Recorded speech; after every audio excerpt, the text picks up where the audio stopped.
Tonight we're talking Ed and Lorraine Warren, the paranormal investigators of the century.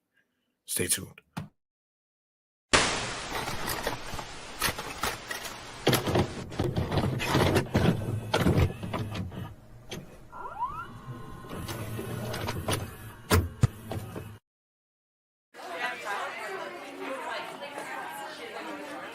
Talking Junk Network, where entertainment lives.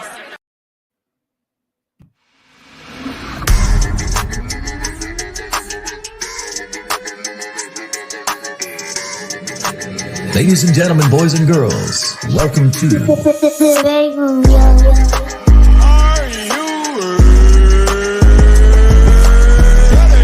Your favorite rapper's favorite podcast. See, this is why I like your show. You guys charismatic, you know the right things to say.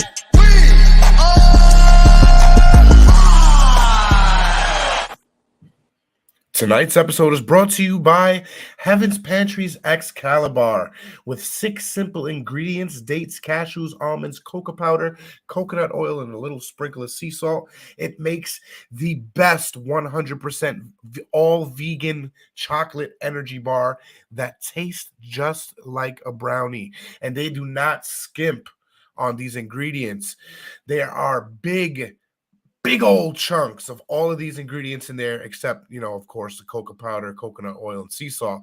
However, you can enjoy it right now on Amazon. Go get you a box. First order, promo code HP Street, 20% off, 10% off every order after that with Talk Junk 69. Tonight's episode is also brought to you by Dizzle, the premium mango liqueur. This thing is 80 proof. It's a mixture of cognac and tequila with hints of citrus and a big old punch of mango. Go to thedizzlebrand.com right now and get you a bottle. Welcome to the Break Room, the podcast that comes to you live every Saturday night. I'm with Dre and Darby tonight. How's everybody doing? We doing good. You know what? If the apocalypse ever happens and you need to stock up on something inside of your bunker, I recommend Excalibur. Those things can definitely take a beating from the radiation. But I'm doing good tonight. How we doing, Dre? I'm good. Y'all ready to talk about the paranormal? And what's that about the paranormal, huh? What do you mean, what's that about the paranormal? Did you not get the memo on what we're talking about today? No, Jay, it totally flew over my head. No, I'm asking you to explain, you fuck.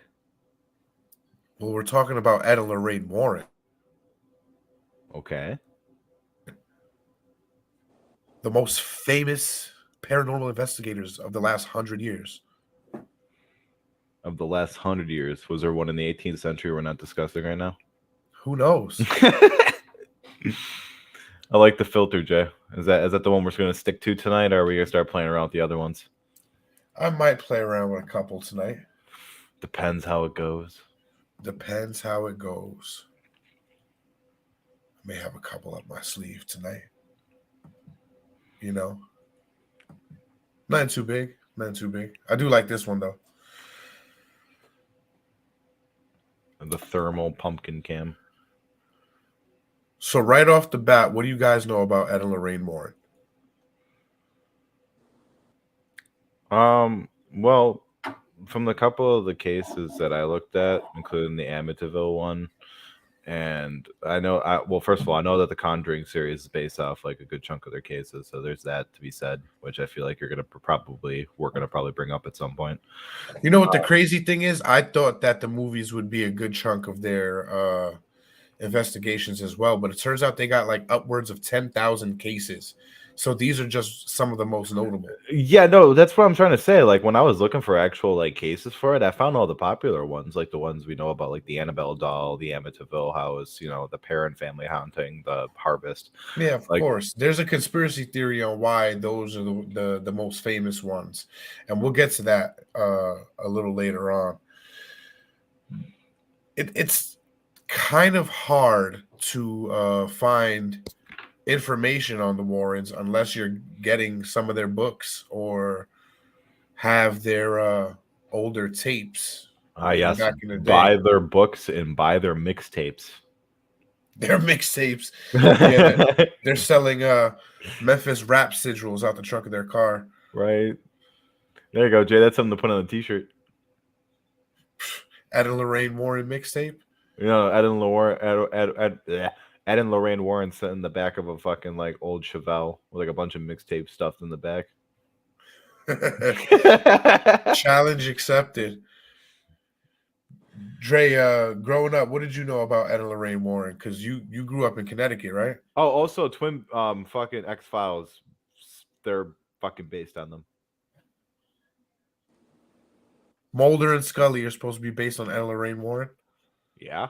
No fucking way. Are you kidding me? You don't see the similarities? No. Kinda, but like when I think X-Files is more extraterrestrial shit, even though watching the series. Right. It really was. I mean, it kind of was, but it really wasn't though. Because when you actually watch X-Files, it was just mostly paranormal shit in general. No, but yeah. But what? Yeah. What? Sorry. Go ahead. You're cutting out. I mean, I guess they have looped in extraterrestrial shit with paranormal. It depends on what way you look at it. Is Bigfoot an extraterrestrial, Jay? Not in my book. Not is he? Well, I don't know. Extra dimensional. Right. He could be an alien in some ways. He fucking travels through portals, man. Or he's from Middle Earth. He's from Middle Earth, the fucking Shire. But Dre, back to my question. Growing up in Connecticut, what did you know about Ed and Lorraine Warren? Nothing. The fuck? Nothing at all? You never heard anything growing up about Ed and Lorraine Warren? But their movies, that was it. Nobody knows about them as like anything other than that. I didn't even know anything before you introduced me to them. No, I mean, I know who they are, but that's only because of the movies. It's not like something you get taught about. Right. Nah, I didn't mean you would get taught it in school, but maybe you would hear stories because I know you heard of like little legends out there, like what was it, the Little People's Village? I remember you showing me that. That was so cool. Like those little fucking like steeples and like houses set up to like house these like native like myths of little people inside the woods. Right. To appease them. I condone our little people overlords, honestly. Well, it is kind of hard to find out exactly what they did in their early life, and there were some scandals to say the least.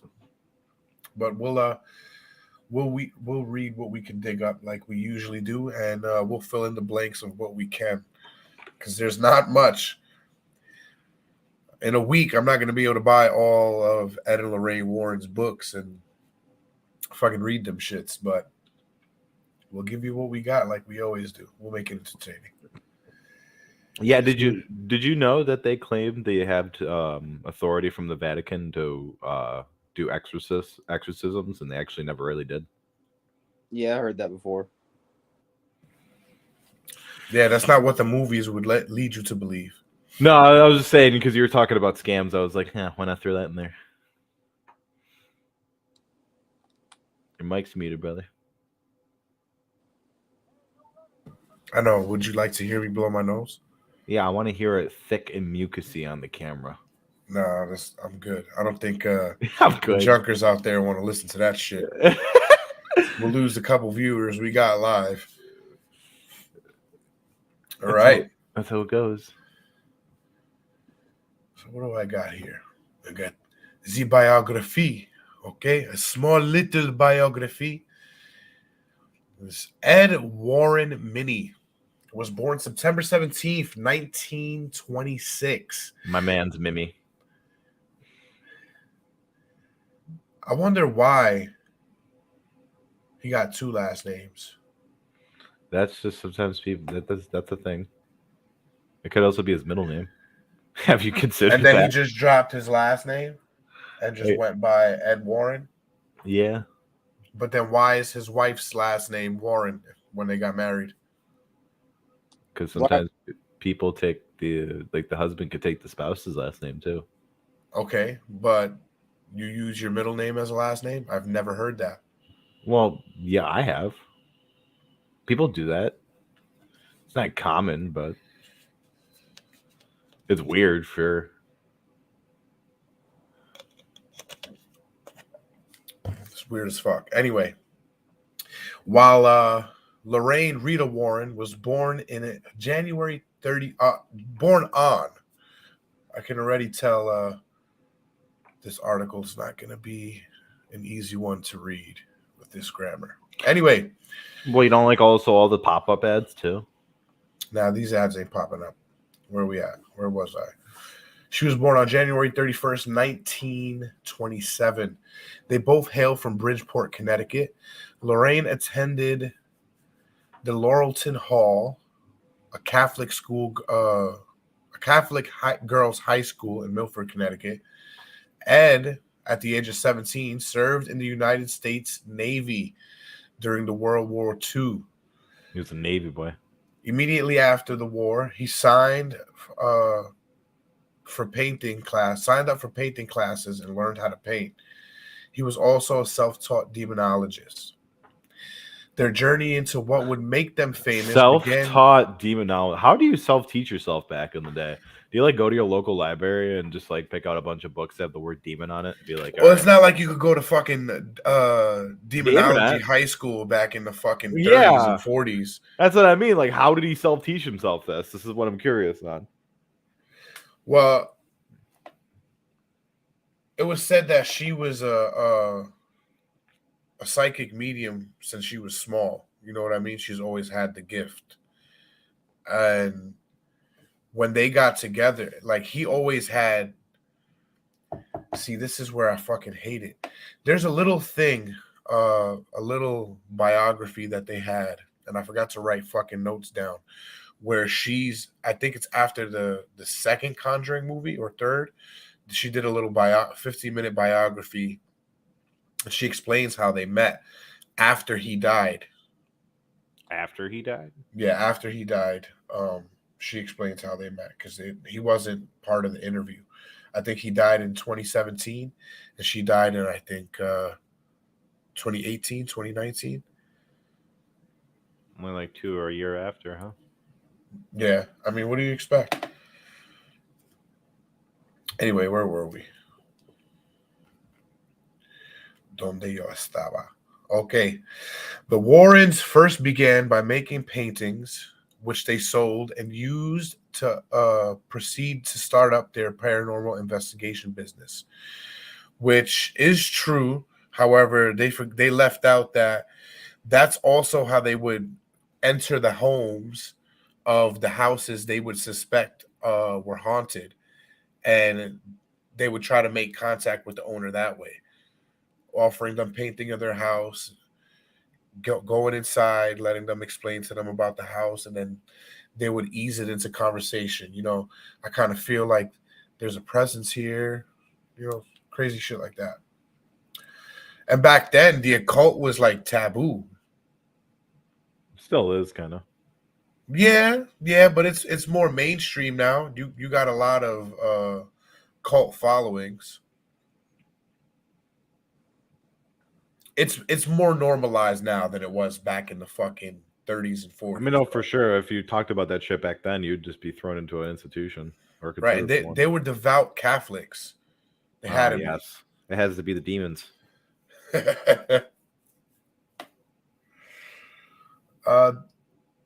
They gradually started gaining entrance to haunted places by presenting gifts of the paintings of the houses they made to the owners of such houses.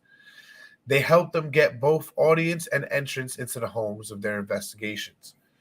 As they soon became popular, they were called upon whenever they were outbreaks of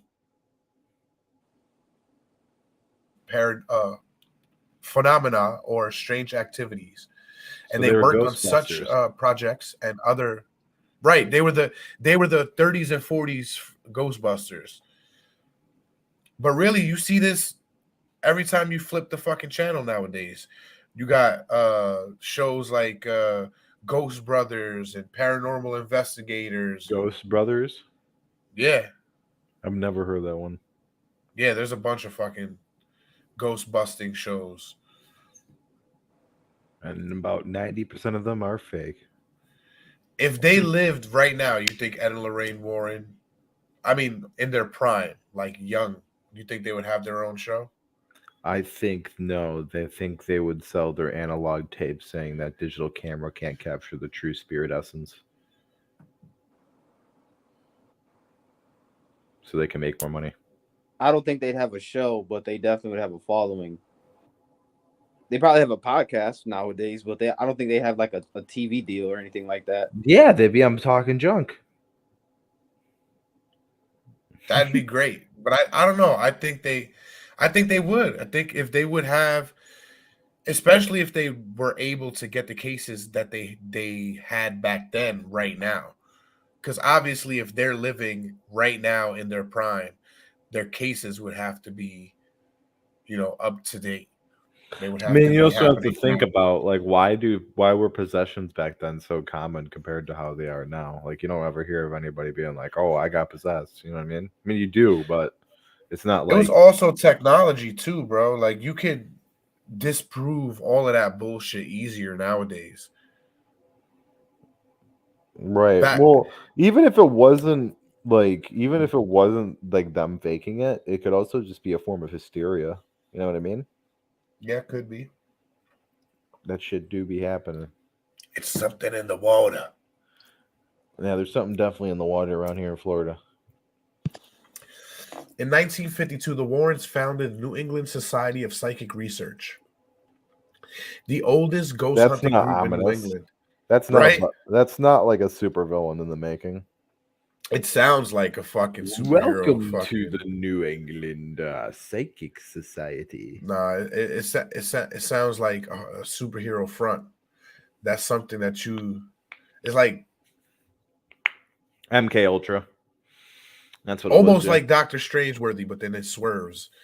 Fuck, what's yeah. that secret society from X-Men that try to fucking sacrifice Phoenix? Anybody? Nobody seen the 90s X-Men cartoon? It's okay. It slips my mind. Anyway, it does sound like that. So they never they had, like we said in the beginning, over 10,000 cases, and they never charged for any of these cases. The way that they would make their money off these cases were books, writing books about them, and doing interviews about them for money. That's the only, and then they formed a museum after that. I think we'll get there. Where the fuck are we? The museum was awesome. I remember when you were showing me that. I would totally spend the night there. It ran into a lot of hardship now. It's zoning bullshit's happening to them. So they had Jay, to we gotta go ask them if we can spend a night in the museum. Yeah, right. They You don't authored wanna? hell no. They authored many books about the paranormal and about their private investigations into various reports of paranormal activity. They claim to have investigated well over 10,000 cases during their career. The Warrens were among the first investigators in the Amityville haunting. According to the Warrens, the official website for NESPR, Wagner Magazine, and several other sources, the NESPR uses a variety of individuals, including medical doctors, researchers, police officers, nurses, college students, and members of the clergy in these investigations. Stories of ghost hauntings popularized by the Warrens have been adapted as or have indirectly inspired dozens of films, television series, and documentaries, including several films in the Amityville horror series and the films in the Conjuring universe. Skeptics like Perry DeAngelis and Stephen Nivola investigated the Warrens' evidence and described it as blarney. Skeptical investigators Joe Nickel and Benjamin Radford concluded that the better-known hauntings, Amityville and the Skater family haunting, did not happen and had no invented. So most of their notable here's their notable investigations. Annabelle is at the top of the list, of course. It says, according to the Warrens, in the year of 1968, two roommates claimed their Raggedy Ann doll was possessed by the spirit of a young girl named Annabelle Higgins.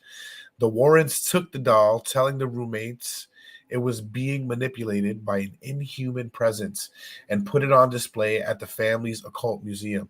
The legend of the doll inspired several films in the Conjuring universe and is a motif in many others. You know, like Chucky and all that other bullshit. Yeah. Well, really, Chucky's based on what's his face over here.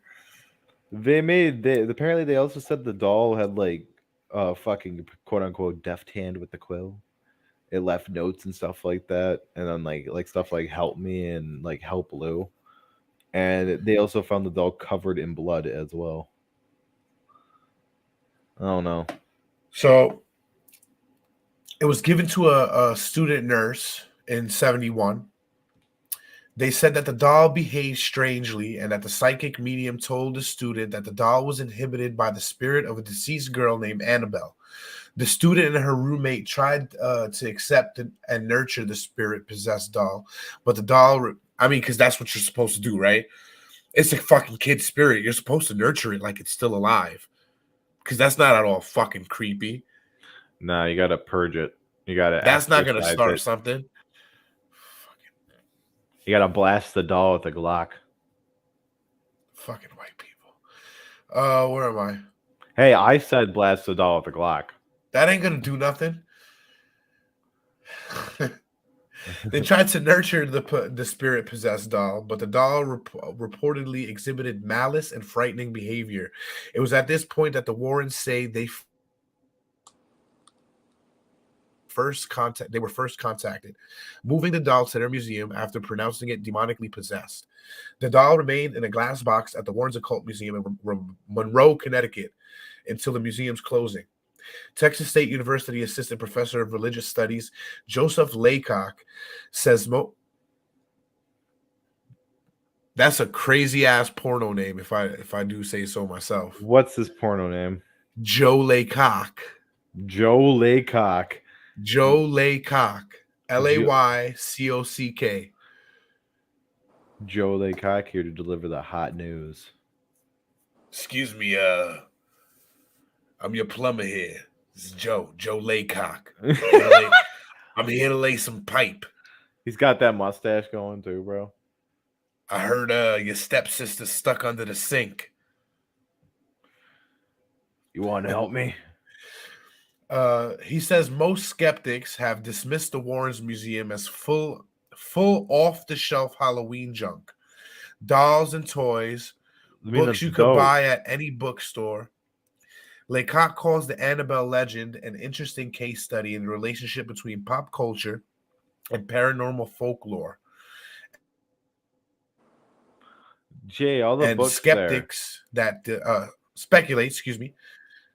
Which books? The occult books that they got? Yeah, man. We just gotta sit there in the dark and like sleep there for the night and read all those occult books. No, I'm good. Come on, man. What if they offer you money? How much would it take? I don't know. Would you do it for 10K? I'd have to they'd have to get a fucking priest from every religion to cleanse me afterwards, so I don't bring none of that shit home. Bro, I'd do it for 5K and a ride there. 5K and a ride there, round trip airfare. Yeah, right. That's it. I'd do it for 5K and a airfare by myself. Nah, I need food too. All right, where was I? Nah, dude, that's what the gas station runner is for. Nah, fuck that. You gotta bring that Costco pizza into the Haunted Museum. Yeah, see, look at this. Joe Laycock speculates that the demonic doll. Joe Laycock speculates. popularized by the films, popularized by films such as Child's Play, Dolly Dearest, and The Conjuring, likely emerged from earlier legends surrounding Robert the Doll, as well as from the Twilight Zone episode released 5 years prior to the Warren story entitled Living Doll, in which the character of the mother is named Annabelle. Laycock That suggests sounds that the more idea like that sounds like the actual like reason. I get I in here, mean, and the first thing I hear is Lay Cox. What's up with y'all? right, bro. This guy, he's a Texas State University assistant professor. Laycock His name is Joseph Laycock, and I said that's like the illest fucking porno name. Is Joe Laycock, That's a wild ass name. right? You need some help with your homework. Nah, I'm telling you, it only works if he's a plumber. Only It's if Joe he's a plumber. Laycock here. I'm Jay, here to lay, yes, I'm here here to to lay lay some pipe. pipe. Right. Jay, you got a No, thing, I'm here you to got a lay thing pipe. for plumbers? Why would I have a thing for plumbers? I don't know, bro. Talking a lot about some big old plumbers. Bro, his name is Laycock. He's coming And- to lay pipe. He's coming to lay pipe. I feel like Lay Pipe would be even It's more logical, bro. like. Anyway, we My name is Dick Laypipe. All right, so I got some Taco Bell here. I'm gonna be munching, but I'm here now. I'm listening. I feel right. You should have told me. I would have told you to grab me a Crunchwrap Supreme. Anyway, When those are done right, they're solid. But there's a number of these franchises that be fucking them up. right, they do. They do. You got to go to the right one. Anyway, Joe Laypipe speculates that the demonic doll trope, popularized by such films as Child's Play, Dolly Dearest, and The Conjuring, likely emerged from early legends surrounding Robert the Doll, as well as from the Twilight Zone episode released 5 years prior to the Warren story entitled Living Doll, in which the character of the mother is named Annabelle. Laycock suggests that the idea of demonically possessed dolls allows modern demonologists to find supernatural evil in the most banal and domestic of places. Commenting on publicly for the Warrens Occult Museum coinciding with the film release of The Conjuring, science writer Sharon A. Hill said that many of the myths and legends surrounding the Warrens have seemingly been their own doing, and that many people may have difficulty separating the Warrens from their Hollywood portrayal. Hill criticized sensational press coverage of the Warrens Occult Museum and its Annabelle doll. She said, like real-life Ed Warren, real-life Annabelle is actually far less impressive. Of the supernatural claims made about Annabelle by Ed Warren, Hill said, "We have nothing but Ed's words for this, and also for the history and origins of the objects in the museum." The doll was also described in Gerald Brittle's 1980 biography of the Warrens, The Demonologist. Oh man, the doll didn't reach out and strangle me. What a disappointment. Right? They didn't try to steal my soul. Skeptics are like always so like, oh, you mean this thing is gonna kill me? I'm gonna be cursed. Yeah, right. Like, why would you risk it? Why just be like, okay, cool, you believe that? I respectfully don't, and then be about your business. Why they always gotta be mocking, like you know, motherfucker. Hey Lois, look what I got. it's a skull. Well, I gotta tell you, Lois. All right. One of the most notable, I guess you can say, right now, because of the whole Conjuring series, would be that of The Conjuring, the story of the Perron family.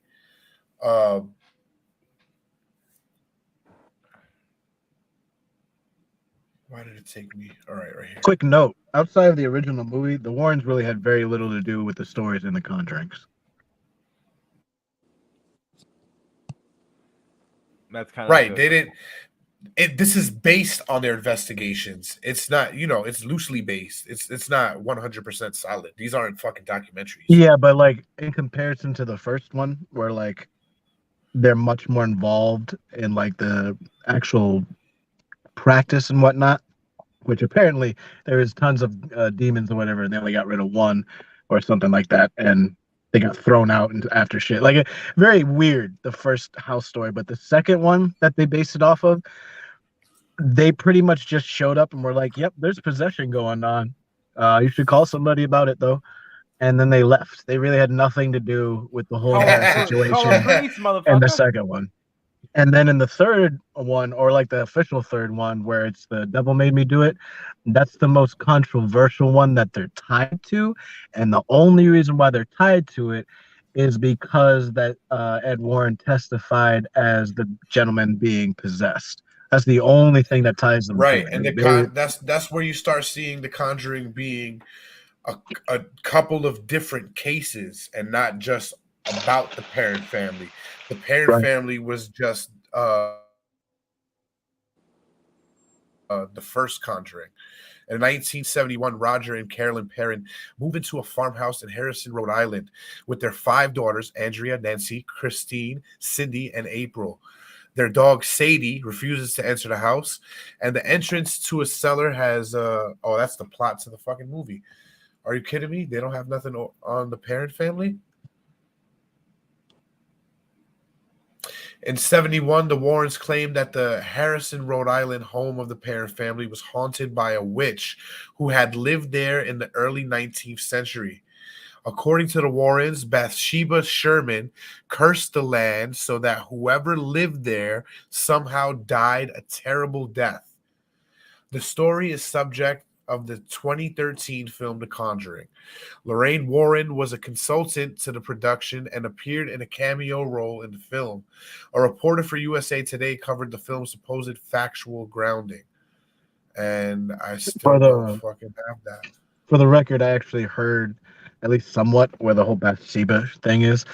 Apparently, way back in like the colonial days, this chick had a child, and she was accused of, but they never like really killed her for it, but murdering her child. And the way her child died was there was a knife in the back of its head. So, yeah, but they didn't kill her for it or whatever. They claimed that No, she it was a wasn't a witch. knife. It was a needle.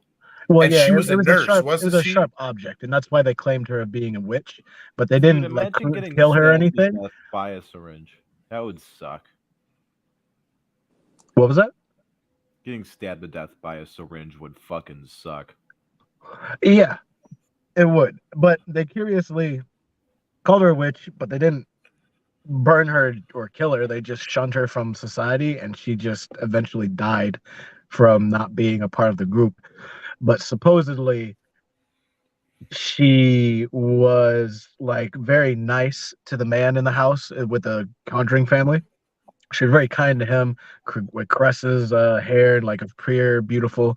But then for the woman, pull her hair, shout at her, call her names, and terrorize her and shit like that.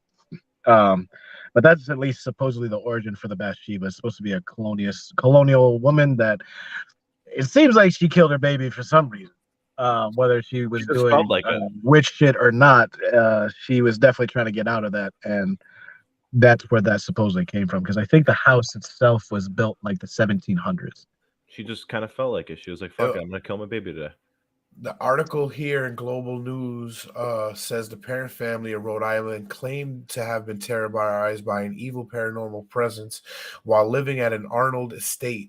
The house that inspired The Conjuring, originally built in 1693.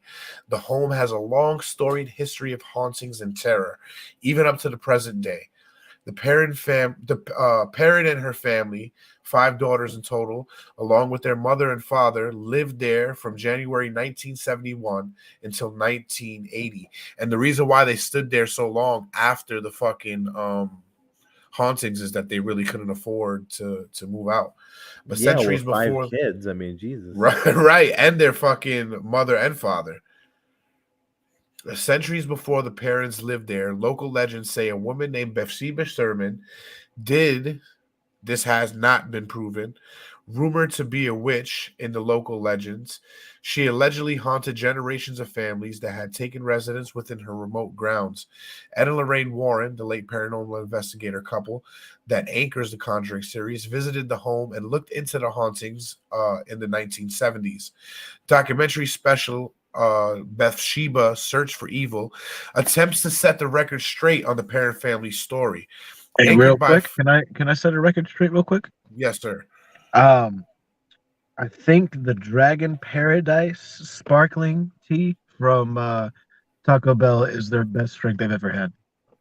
Wow. Dragon Paradise. Shit is delicious, or at least over at my Taco Bell, that shit is amazing. It's made with real dragon juice. Okay. That's what I'm thinking. It's gotta have actual like freshly squeezed dragon.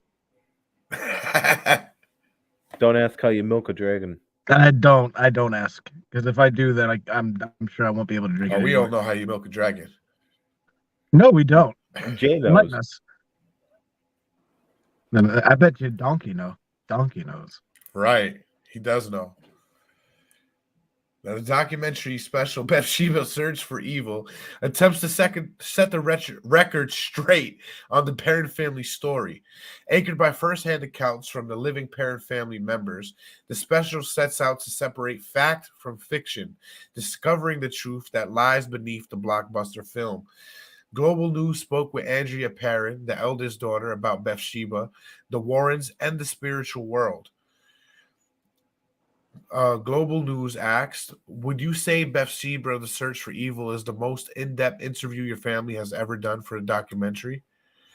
Andrea Perrin said that the documentary, literally the only documentary that has ever been made about this subject. It not only gets it right to the heart of the matter with the particular person, Bathsheba Sermon, but it tells our story with integrity, honesty, and authenticity, because it's in our own words, our own voices. We're so integrated in the process of making this documentary, it became a true representation and characterization of our family memoir. We're eternally grateful for the opportunity to tell the truth without interference, finagling, or hyperbole. The truth of it is paranormal enough, in my opinion, and certainly stranger than fiction. The producers really did their homework, and the research was exceptional. They read my books, House of Darkness, House of Light, and they knew every element and aspect of our story. They were honest, and that's what matters most to me. This was all about bringing the truth to light, because even though The Conjuring is an excellent film for what it is, it's about 95% fiction and about 5% hard truth. This isn't that Bathsheba Search for Evil is a true, well-made, well-conceived documentary about a single entity named Bathsheba Sermon who got a really bad rap in life, afterlife, and in the film because of Miss Lorraine Warren. Her case files were based on her own interpretation of events which transpired in the farmhouse. Essentially, Bathsheba copped to the blame for everything evil, and it simply wasn't the case. To her credit, when she first visited the house, Miss Warren intuited a presence named Bathsheba as a malevolent force to be reckoned with. But her attachment to the farm was not because she was a member of the Arnold family. She was a neighbor. She lived on the Sherman farm, a large estate about a mile or so from the Arnold estate.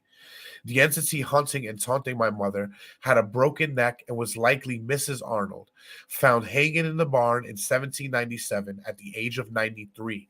Bathsheba wasn't even born until 1812 and died in 1885 from a paralysis due to a stroke. Tell us a little bit. No, we're not going to keep reading that shit. Anyway, Fact. If you name your child Bathsheba, she will be a whore. Or a demon. Or partially a demon. Come on, guys. Bathsheba.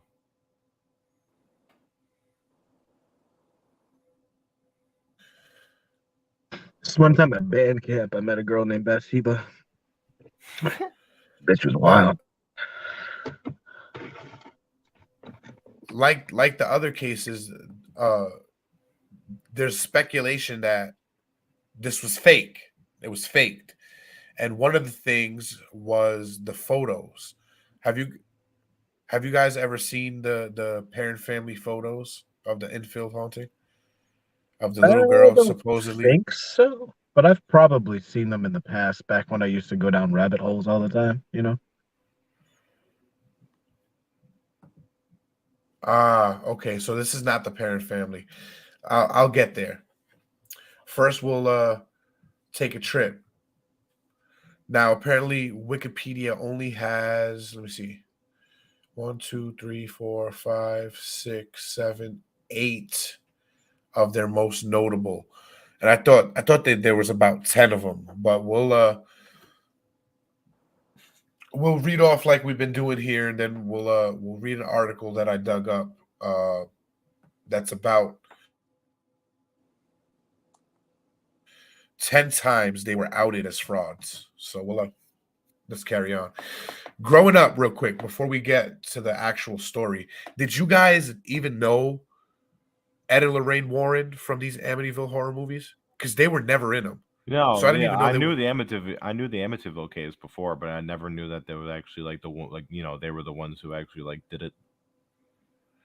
Right. I had no clue that they were even involved in that shit at all.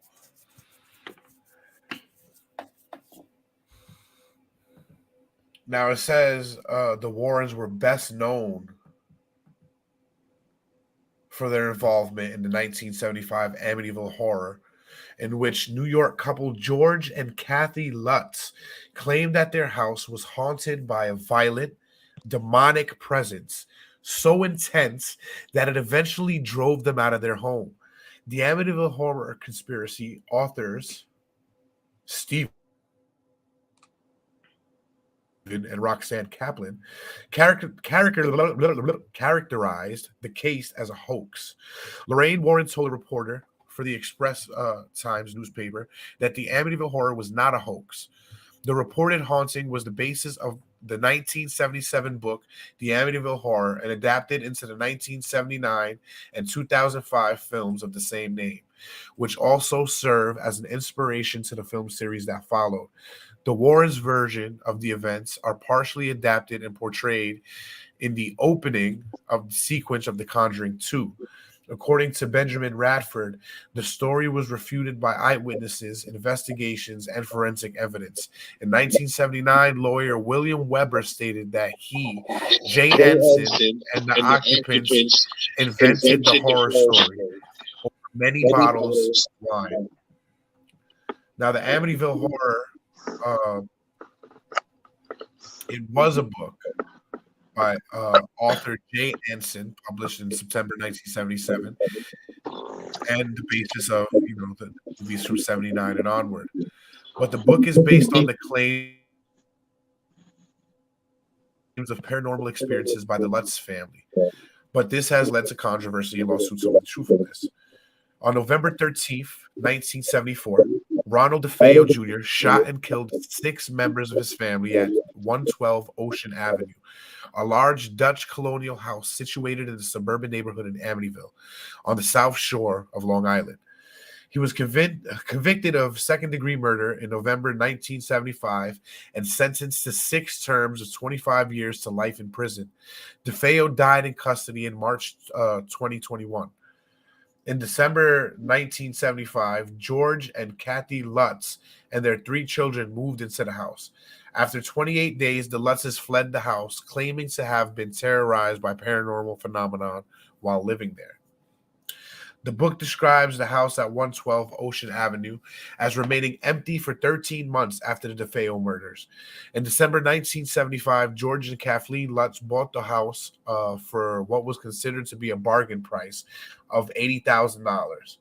The 5-bedroom house was built in Dutch colonial style and had a distinctive gambrel roof. It also had a swimming pool and a boathouse, as it was located on the canal. George and Kathy married July 1975 and each had their own homes, but they wanted to start fresh with a new property. Kathy had 3 children from a previous marriage: Daniel 9, Christopher 7, and Melissa Missy, age 5. They also owned a crossbreed Malamute Labrador dog named Harry. During their first inspection of the house, the real estate broker told them about the DeFeo murders and asked if they would affect their decision. After discussing the matter, they decided that it was not a problem. The Lutz family moved in on December 18th, 1975. Much of the DeFeo's family furniture was still in the house because it was included for $400 as part of the deal. So imagine that. You're getting the fucking house for $80,000. You know that there's murders, and there was a murder, what they said, 13 months. So a whole year before you moved in, there was a family living there, and they got murdered in that house. So you opt to pay $400 to get their furniture. Well, On top of that, you don't want $100 furniture, Jay? Bro, it comes with a ghost. They were killed on their beds, weren't they? They were. I heard that like it was sold and they didn't bother to change the furniture. They just didn't mention it. You don't mind the tomato sauce in the mattress. It's a lot of tomato sauce.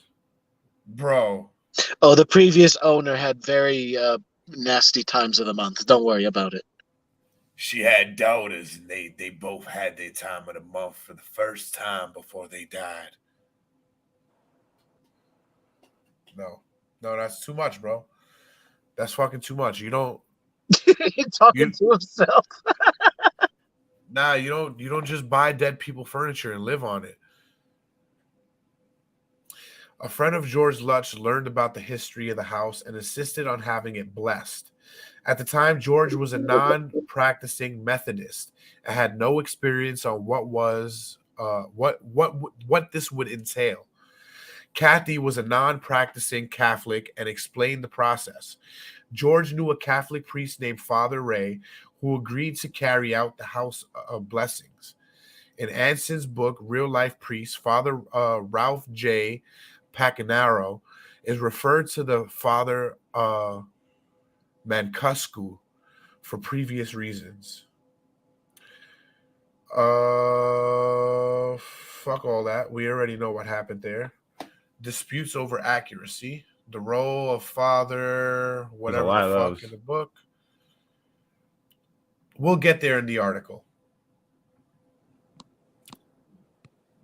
Let's go back to the other ones.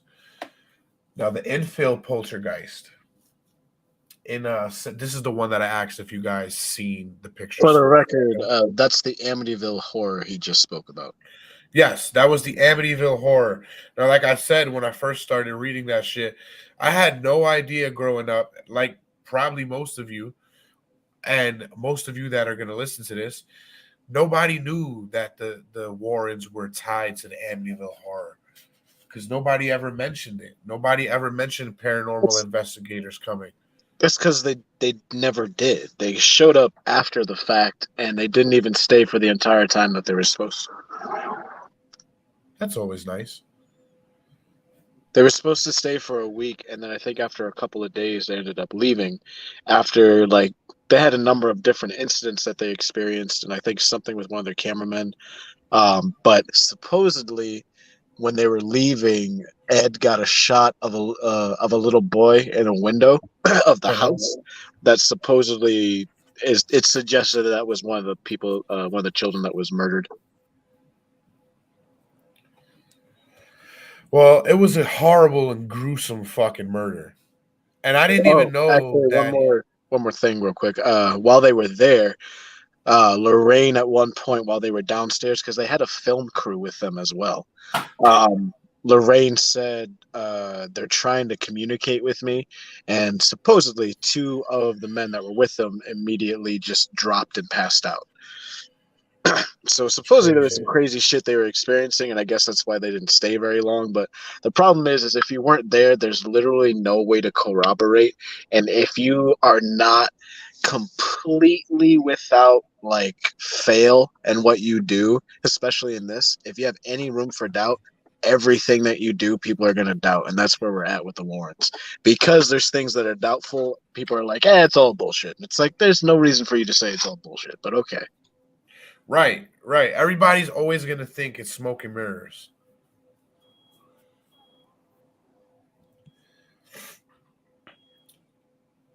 One of the next most notable investigations was that of the Enfield poltergeist.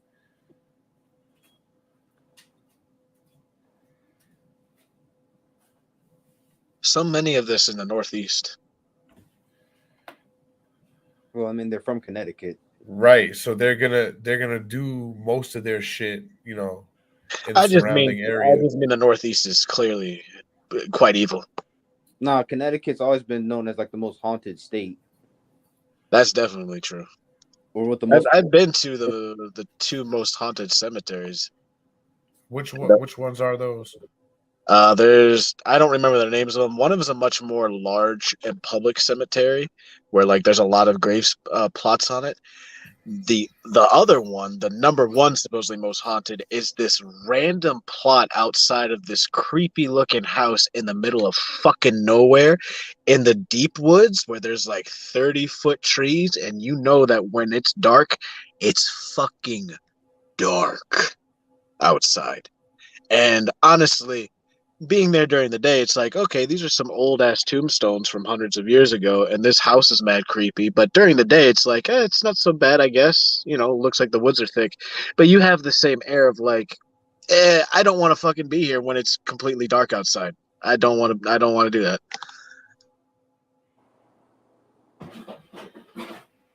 Well, like what Dre said, didn't we do an episode that we talked about Dudleyville? So that has to. There's a lot of shit. They're all linked together. We definitely. I think we did do something on Dudleytown because there's not a lot there, but there's enough there for suspicion. But there's a lot of accounts like that in Connecticut. There are. Connecticut is definitely evil as shit. I believe most of the rich white cities have some type of like evil cult in them. What are they doing? I don't know, but. Go hang out in Newtown. Bro, that's the reason why I had to get the fuck out of there. It was a drag living there. My life was shit. So you moved to Florida. I mean, my life is significantly better out here in Florida than it was in fucking Connecticut. And that's saying something, living in a hellhole such as Florida. Florida is indeed a fucking hellhole. It is. I mean, but it has its upsides. What's that? I'll let you know when I find them. In 1977, the Warrens investigated. I mean, y'all did have Miami, so that's something to reminisce on. Yeah, but we don't even live in Miami, so it's I never even got a chance to visit Miami. You got Disney World. I've never been to Disney. Motherfucker said Miami like regular people live there. No, I just mean like it was a destination point. No, sadly, Miami is just as wild on the road as Orlando is. Orlando was cool when I was there, but it's been some time. I'm sorry, what was that? I was arguing with my 13-year-old. I was saying y'all got Disney World, you got Universal, you got a couple of things in Florida. Yeah, I mean, if you want to spend a month's rent on a fucking minimum wage of $7, then yeah. Your minimum wage is $7? Yeah, what's federal still $7 right now, isn't it? No, that's more. Yeah. Like this is $7.50. But like, I mean, still, them motherfuckers are actually paying that though. I mean, the cost of Florida is a lot less than the cost of living in California, Talvin. No, the fuck it's not, bro. Cost of living in Florida is less. Yeah, it is. Florida's one of the most expensive states to live in right now. Yeah, but you're not California. Calm down. It's not. It's not more expensive than California, though. There are certain places in Florida right now. Well, probably not after the hurricane, but before the hurricane. Ocean fucking view of Miami in a mansion. Yeah, that's more expensive. But the majority of people in Florida live in Miami. There's motherfuckers charging $2,000 for a fucking 1-bedroom hovel. Okay. Yeah, you're not California.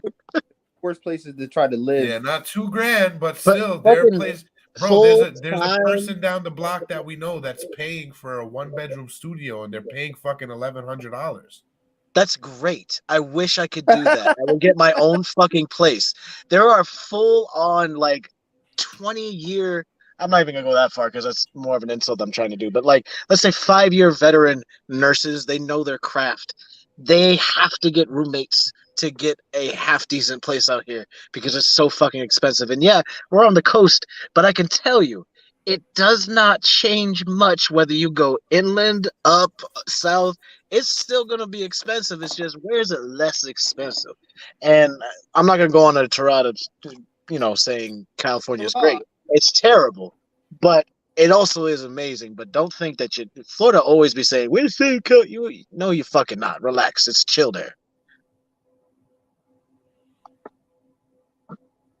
Nice tirade. Thank you. You gotta live in Cali before you can compare with Cali. Yeah, for sure.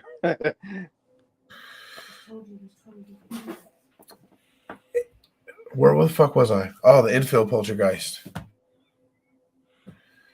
In 1977, the Warrens investigated claims that a family in North London suburb of Enfield was haunted by a poltergeist activity. While a number of independent observers dismissed the incident as a hoax carried out by the attention-hungry children, the Warrens were convinced that it was a case of demonic possession. The story was the inspiration for The Conjuring 2, although critics say the Warrens were involved to a far lesser degree than portrayed in the movie, and in fact had shown up to the scene uninvited and been refused admittance to the home. Gay Lion Playfair, a parapsychologist say who that investigated the infield case. Say that sentence again, bro, please. First of all, that was the guy's name, all right? His No, name is but Guy Lion Playfair. Okay, no, Huh? when it paused and it sounded like you said gay. It paused and then you said lion welfare.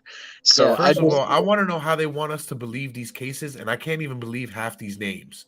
Lion welfare. Well, I mean, look at those serial killers. Some of them victim names were like, what the fuck? Some of the victims just walked right Bro. into it. It was like, hey. Dick Laycock? Are you kidding me? I mean, Joe Laycock? Yeah, And but then- with a name like that, Gay you're gonna Lion become known Playfair? somehow. Guy Lion Playfair. I think it's probably Guy. Still. I agree though. Some weird ass names for sure. But I needed you to say his name again because it paused and fucked up your sentence. A parapsychologist is who he was. He investigated the infield case along with Maurice Grouse. Also says that the film greatly exaggerated the Warrens' role in the investigation. He stated in 2016 that they turned up once and that Ed told Playfair the Warrens could make a lot of money out of the case. He corroborated that the claim that the Warrens were not invited to the infield house and that nobody in the family had ever heard of them until Ed Warren turned up. To be fair, that's just how the Warrens roll. That's like I think their first. They're like the paranormal mob, bro. Well, like their first like known case, they because like I watched one vid on them and like originally like Ed came back from World War II, and he was a painter, and he would paint landscapes and stuff, and like Lorraine always had like supposed powers and stuff since she was in elementary school. And eventually, I guess they just, due to their faith perhaps, or whatever it was, I forgot exactly, but they learned about a supposed haunted location. And so they went over there, and Ed painted their house from like across the street. And then they went up to their house and was like, hey, we painted your house. Look at this. And they're like, oh, that's beautiful. Why don't you come on in and I'll tell you some crazy shit that goes on here. And that's how they started out. Right, yeah, we touched on that briefly before you just came in. Okay, word. I was going to say, like, that's their MO is just showing up. And if anything, if they show up except at this point, because it almost seems like a demon of greed somewhat got put into Ed at some point or something. I don't know, but Demon of greed. because it seems like they went from being more of genuine interest to being more of a business interest, at least on his end. But especially at this point, like they said, their involvement with so little that it's just hilarious that the sequel to the film has probably they should have done The Devil Made Me Do It as the first one, and then the original Conjuring as a sequel, and at least they would have had involvement. But instead, they do what Hollywood does, and then they spun off and they made like 8 Annabelle movies and shit. See, but the thing with Hollywood is that they make everything look better. Like the actors look way better than the Warrens actually really looked. Ed looked like fucking Super Mario Brothers fucking father, and fucking Lorraine looked more demonic than most of the people in the fucking movies. To be fair, well, not to be fair, but like that's one of Hollywood's like failures. Honestly, they talk about inclusion and diversity, but you don't ever see ugly people in roles. Right? Not They as should have made Danny DeVito Ed Warren. Well, that's I think that's a little extreme, but I'd watch it. I'd watch that.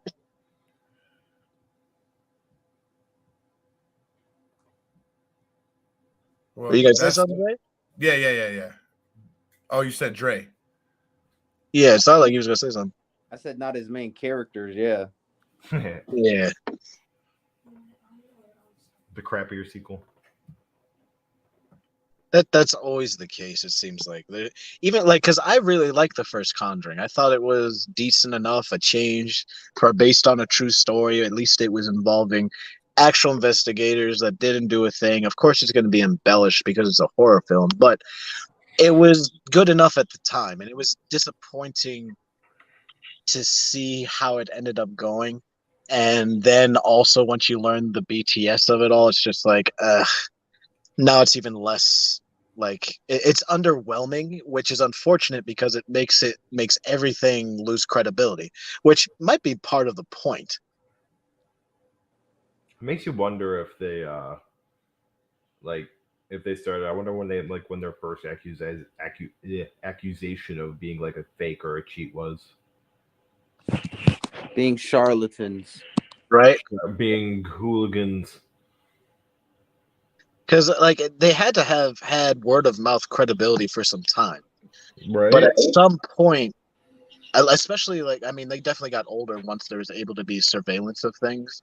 But like, because it's just very interesting. There has to be something that they did to where people were satisfied enough to where whose cereal did he shit in? More what? Whose cereal did he shit in? Yeah.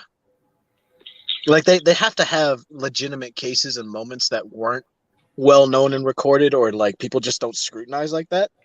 And they just look at the things that are extremely skeptical because they made a fucking living off of it. They live their entire lives doing that. So either people are. Well, that's what we spoke about though. They didn't charge for the cases itself. They only made money off of their books and they're doing interviews from the cases. Yeah, but they kind of did the politician books. Yeah, they did the politician thing. Which, again, like I'm a person that does believe that there is certainly otherworldly things, but I'm also a believer that people like to lie.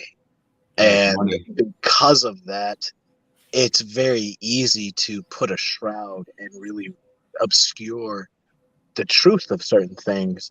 And then when that happens, because the precedence is, well, this was ridiculous at the end of the day, so we're seeing a similar situation, but it must also be ridiculous. It makes you not scrutinize things for each individual case.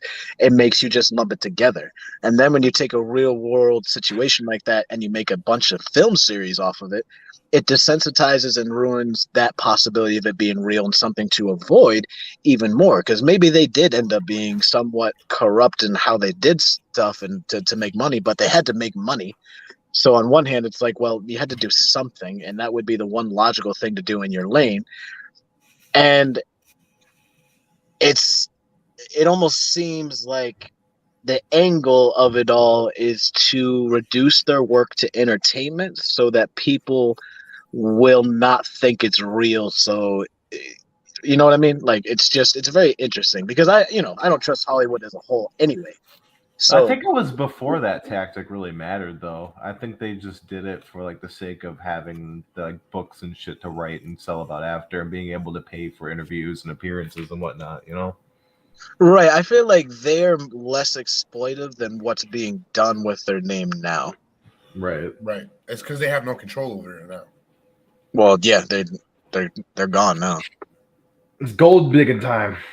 I mean, even I their have to estate, say, I don't though- think they have full control over it. Nobody has full creative control over their own story.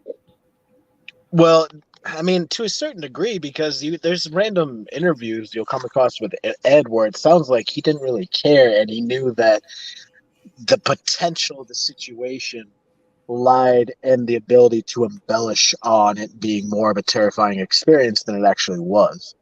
Like, there was definitely a business acumen to how he did things, and I think that business acumen is if a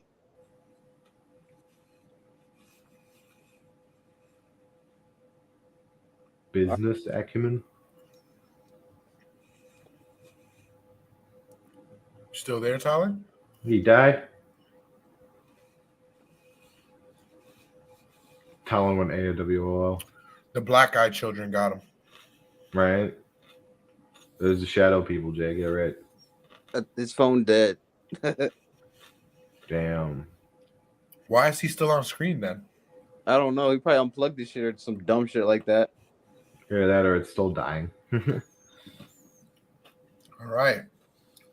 Well, the next notable case is the one Tyler just mentioned. The Devil Made Me Do It. The case of Arnie Johnson.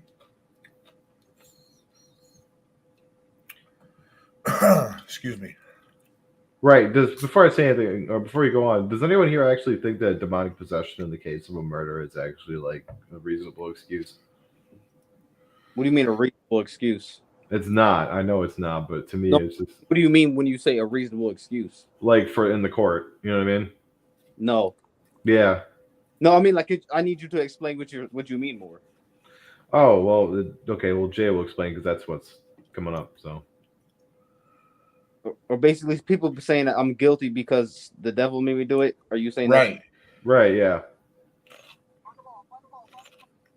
To What me, you mean, Joe? it could equate to the same as the insanity plea, but I find it interesting that people don't use it like that.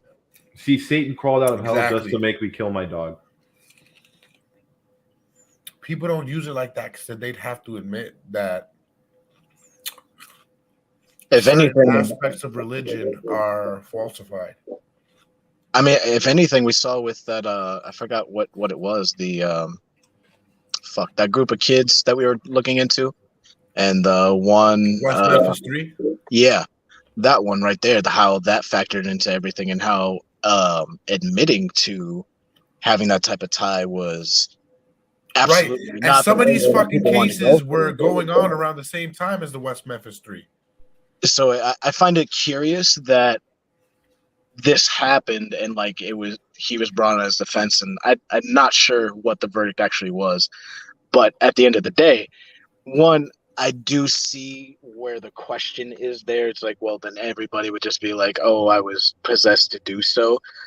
But also, if you're going to be using this in the court of law, that means that there's a set of scrutiny that would have to go on across the events. And there is plenty of precedence on how that's not the case, as far as we know, to where that's far harder to plea than insanity.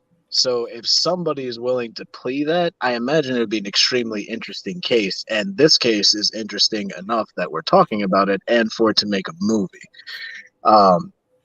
I feel like that's a Or is it embellished enough? I recognize the slippery slope of it. However, I don't think that the claim is an invalid claim. I mean, But how it's a could you? case It's by case absurd, type of bro. thing. It's a case by case basis, and the precedence is why this is a slippery slope, because precedence is used to make a reason why a current case is okay or why this should happen. It happened before, so it should happen now. The judge bangs the gavel. He's like, the vibes are indeed off. Not guilty. Yeah, it's definitely a very difficult thing to deal with, because by accepting that, it also acknowledges religion. It opens a lot of other doors. So I definitely see the issue there, but I also think that the issue lies in the fact that humans cannot discern the difference. I mean, do you believe in evil?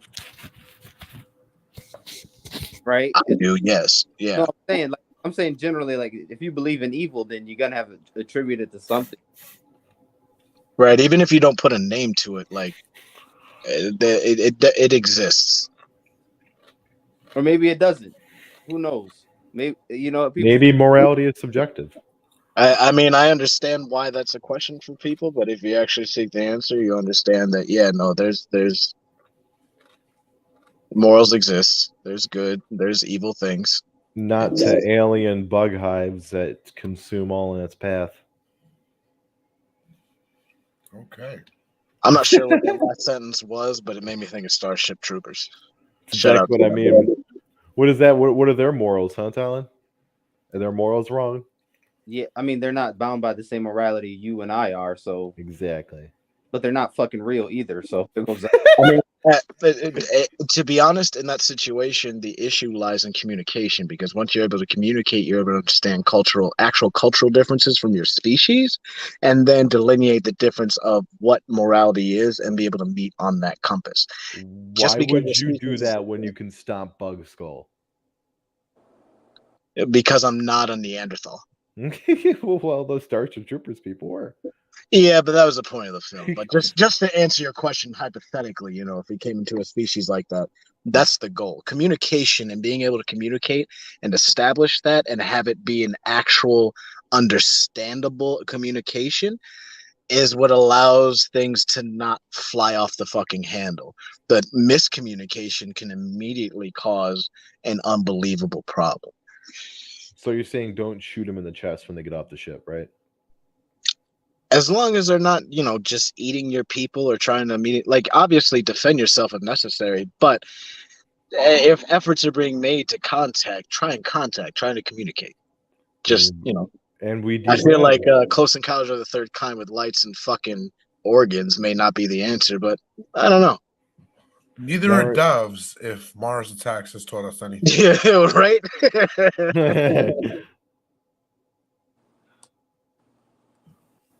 All right.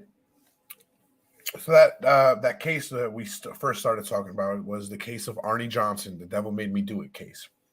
Now, this was the first known court case in United States history which the defense sought to prove innocence based on the claim of demonic possession and denial of personal responsibility for the crime.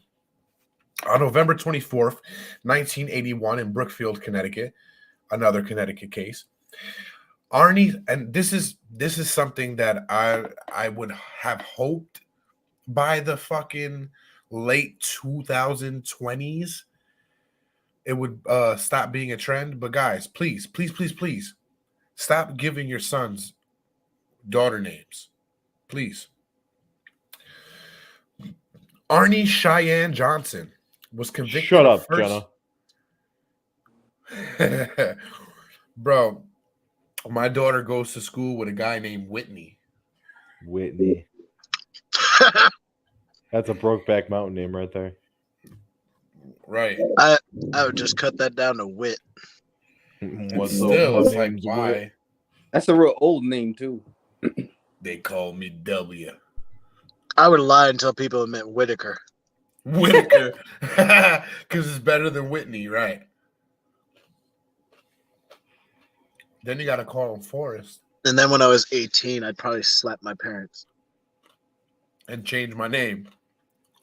I'm Walter now. Fuck your fucking Whitney. Fucking Walter. Walter, bro. We call him Walter now. Don't you fucking... My unique ass name. Don't you dare call me something so simple as that. At least You better call me something that nobody calls their kids no more. Some ancient Egyptian name. Some shit like that. Well, if you want an ancient name that nobody calls each other anymore, we can definitely go with Walter. You want to be called like Azimuth or some shit? As I'd Modi. like to be called taller, but this has always been an issue in my life. But as a man, this is a pretty hard line. But you'll take Wolf as a substitute.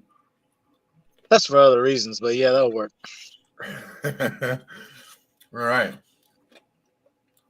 I don't know what you call Arnie Cheyenne for short, but Arnie Cheyenne Johnson was convicted of first-degree manslaughter for killing his landlord, Alan Bono.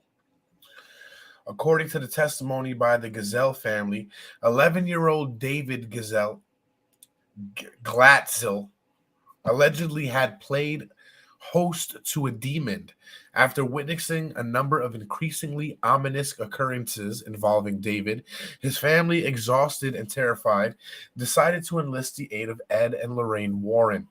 In a last-ditch effort to cure the child, the Glatzel family, along with the Warrens, then proceeded to have multiple priests petition the Catholic Church to have a formal exorcism performed on David.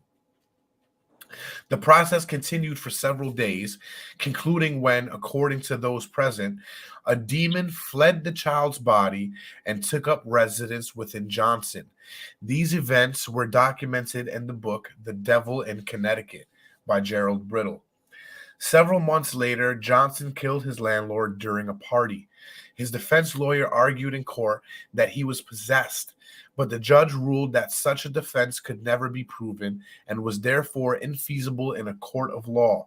Johnson was subsequently convicted, though he served only 5 years of a 10 to 20-year sentence. The trial attracted media attention from around the world and has obtained a level of notoriety due to numerous depictions of the events in literature and television. A live-action TV prequel titled Where Demons Dwell was released August 31st, 2006. The story was later made into a film adaptation titled The Conjuring, The Devil Made Me Do It, which is one of the best Conjurings anyway. So, that article, I don't know why the fuck they left out this stuff, but like, supposedly, with that story, initially they were in a house, and I don't They remember. didn't leave it out. I was getting to it, but go ahead. Okay, go ahead then. No, you're good. You're good. You just saved me some reading time. All right. So, what my understanding of how the sequence of events are is the family moved into a location, or they already lived in a place, and their son made an imaginary friend, or he said there was an old man that was scaring him, and they just didn't think anything of it, and they moved. And their son said that the old man had turned into a beast, and they started having like paranormal experiences. And I believe the son at some point said that the beast said that if they live in that new house, that bad things are going to happen to them. And then things progressed, started to get crazy to where they ended up calling the Warrens. And during that exorcism, there was a point where the guy in question said, "Hey, leave my little buddy alone and take me instead." Supposedly at that moment, everything like changed and the kid was fine, and then he immediately took a complete and total persona change. He before was known as a very nice, kind gentleman. He was, always there to help you. He was very nice, whatever. And then he suddenly became very distant and quiet. And then he would start to snarl at times. And I believe he started to act out in ways he didn't.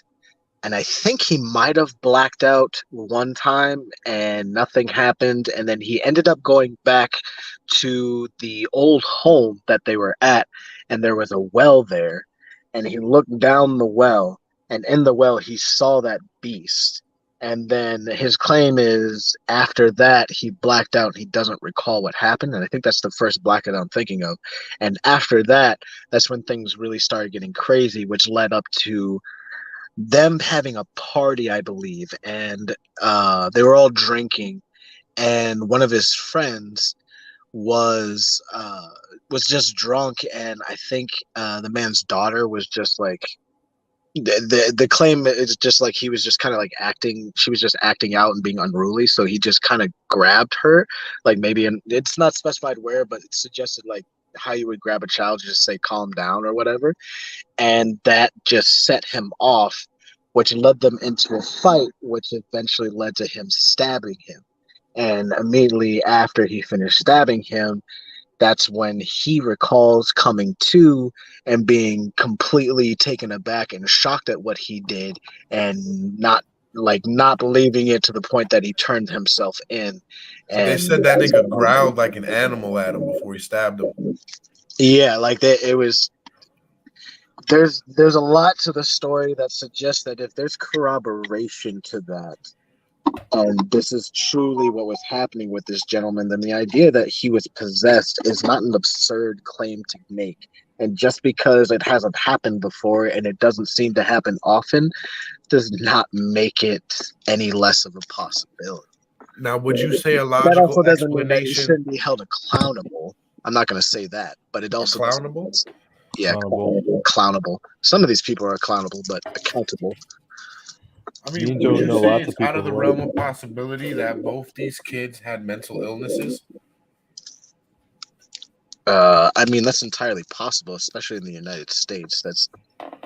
That's part of the agenda, part of the food and all that shit. So it's they might have had that, but I'm not going to say that that's a suggestible or logical reasoning for all of this, because there's a transference of experience from the child to this guy, if you believe, the story anyway, which would suggest a transference of possession. And if you look at stories of paranormal things, kids are often approached, allegedly, by spirits in a way that they're an imaginary friend, and they're very friendly to the children, and so they get comfortable. Right. And then that which is what leads to them being able to possess them. With adults, it's usually much different. And if you look at it and the trend of how the kid was like kind of looking at things, seems like it was an aggressive spirit off the bat. And for the record, an old man as an angry spirit, a very evil spirit, also was the case in other stories and has been brought up before, and other hauntings, and involving the Warrens at that as well. But anyway, I think the problem is being able to actually give credit to those that claim this story. I mean, even those who may have experienced it, you can really only believe them as much as you can scrutinize their interviews or answers. But if you choose to believe them, that this sequence of events is believable, then yeah, that sounds like a possession. But no, that doesn't mean that he shouldn't be held accountable, but it does mean that it should be handled in a different way than just straight up murder. How would that be? Don't ask me that. I'm not a lawyer, nor am I a part of fucking religion. I'm just saying, obviously, those who are able to come about that should be involved. I mean, if all of the Warrens' accounts are really as fake as they say they were, then why weren't the victims compensated?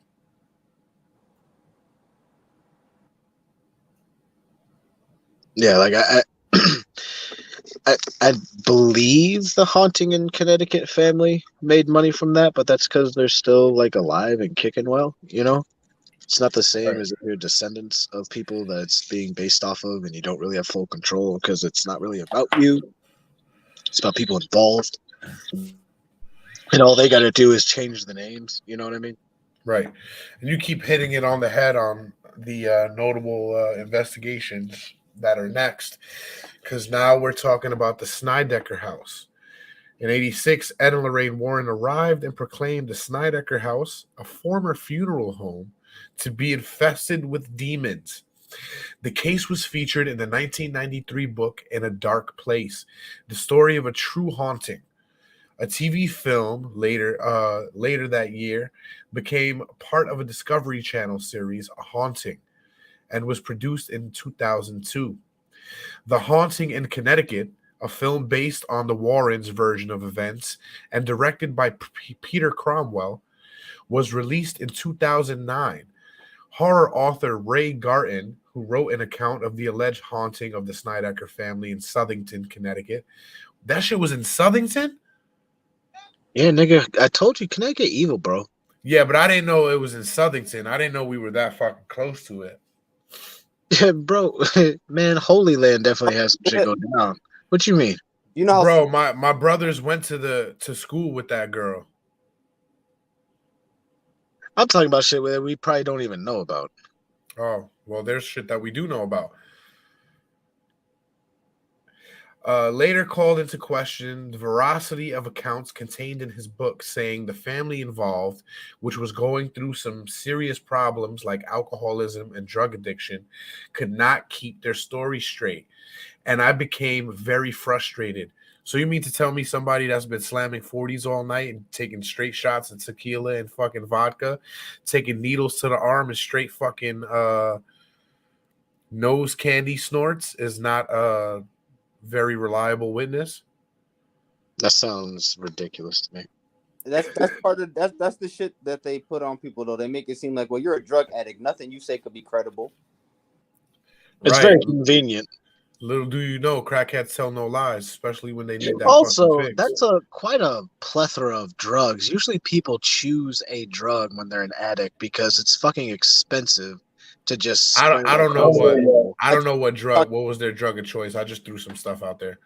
Oh, okay. I was gonna say, like, to be just doing coke, a little bit of meth, maybe some PCP every other month. Like, that's way too organized for somebody who's doing hard drugs.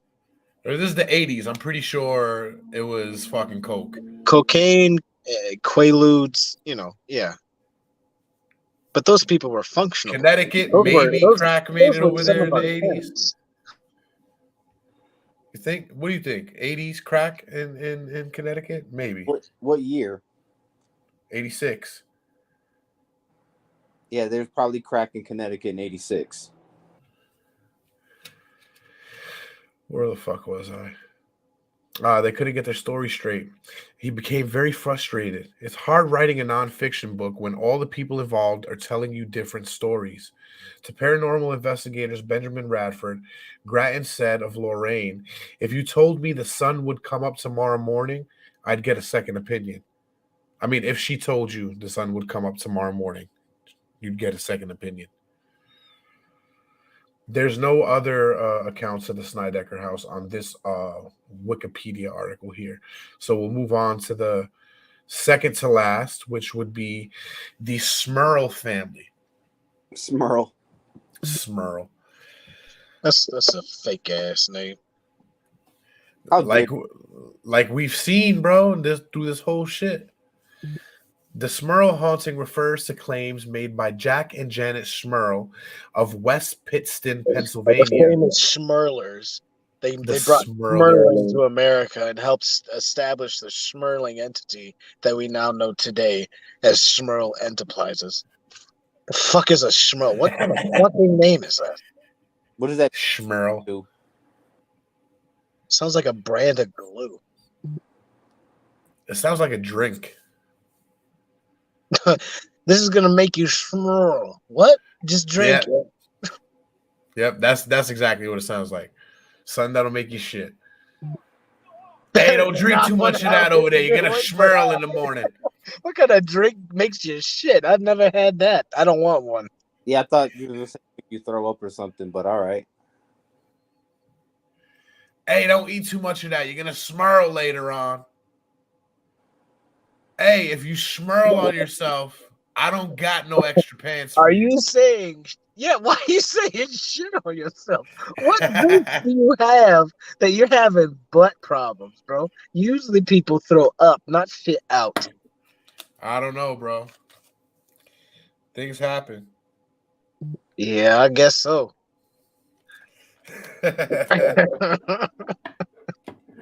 That's for a National Geographic I will skip. Well, the Smurlers from West Pittston, Pennsylvania, alleged that a demon inhabited their home between 1974 and 1989. That's a big fucking time span. The Smurls' claims gained wide press attention and were investigated by demonologists who encouraged the family's supernatural beliefs and clergy, psychologists, and scientific skeptics who offered more pheromonious explanations. The Smurls' version of their story was the subject of a 1986 paperback titled The Haunted, and a 1991 made-for-TV movie of the same name released by 20th Century Fox. The Smurls moved into a double-block house on Chase Street in West Pittston, Pennsylvania in August of 73. They claimed that the premises were disturbed by a demon that caused loud noises and bad odors, threw their dog into a wall, shook their mattress, pushed one of their daughters down a flight of stairs, and physically and sexually assaulted family members on several occasions. Freak ass. Sounds like a good time. In Yeah, 1980, you say that now. I mean, take the kids out of the equation. Throw some of those fucking Quaaludes Talon was talking about earlier in a bottle of Dizzle, and you got a good time. And you fucking have There. tried. You get hammered and get molested by ghosts. You get a fucking happy ending. How did you find That's a great bed and Quaaludes breakfast, bro. What? I'm just saying. You do understand politicians would probably pay you billions for that or something. You got a bag of Quaaludes, you could hit up the actual dude from Wolf of Wall Street. He'll probably give you some money. Bro, I'm just saying. That's a great bed and breakfast right there. You come in, I get don't hammered, know. you get happy ending by a ghost, you wake up in the morning, you get some breakfast, you be on your way. By a ghost? Who said you're gonna get a happy ending? That's what it said. Several family members were molested by the ghost. That's not a happy ending, dickhead. Yeah, molested is not. It didn't say. That ghost could fuck the dog shit out of you. You're gonna be like, "Yeah, I had a good night." It didn't say it was people were sodomized. It says sexually assaulted, molested. That's a whole list of things that could have possibly happened to you. Dre, I could touch your nipple right now, and that's technically molestation. No, it's technically sexual assault, but that doesn't change the fact if a ghost does it, it could do anything to you. Set mood lights, put a cover over you. You realize that if you lay down on the bed and clench your butthole, they'll still be able to fuck your butthole. It's a ghost. You gonna end up remember in Scary Movie when the when the ghost is fucking her in the mouth? That's gonna Yep. It was fucking her up the wall and shit. The ceiling. Motherfucker said, "You gave me crabs." How you give a ghost crabs? Well, you'll find out. You found a way. I ain't going to that bed and breakfast. I'm Get just the ghost STDs, man. Anyway, where the fuck was I? In '86, the family bought a pair of demonologists, Ed and Lorraine Warren. According to Ed Warren, the demon that inhabited the Smurls was very powerful, and it shook mirrors and furniture after they tried to persuade it to leave by playing religious music and praying. Warren claimed he felt a drop in temperature and saw a dark mass form in the home. And the demon once left a message on a mirror telling him to get out. After months of investigation, Warren alleged that he had a number of audio tapes containing knocking and rapping caused by the demon. The demon was fucking rapping. What was he doing? Beatboxing? That's what he was doing. That's what the knocking was. Wait, it said rapping? Yeah. I think really what it is, it's Ed Warren had a beat tape, and he didn't know how to release it. We discussed this in the beginning of the episode. Ed and Lorraine Warren were selling fucking Memphis rap sigils out the back of their car. Why would they? What? Hey, yo, we got that new. selling them and then going up and be like, "We heard you had a possession." Donde yo estaba. Okay, right there. Professor Paul Kroltz of the State University of New York at Buffalo, and then chairman of the Committee of the Scientific Investigation of Claims of the Paranormal, said the Warrens weren't objective, independent, or impartial investigators and characterized the Smurls' claims as a hoax, a charade, a ghost story.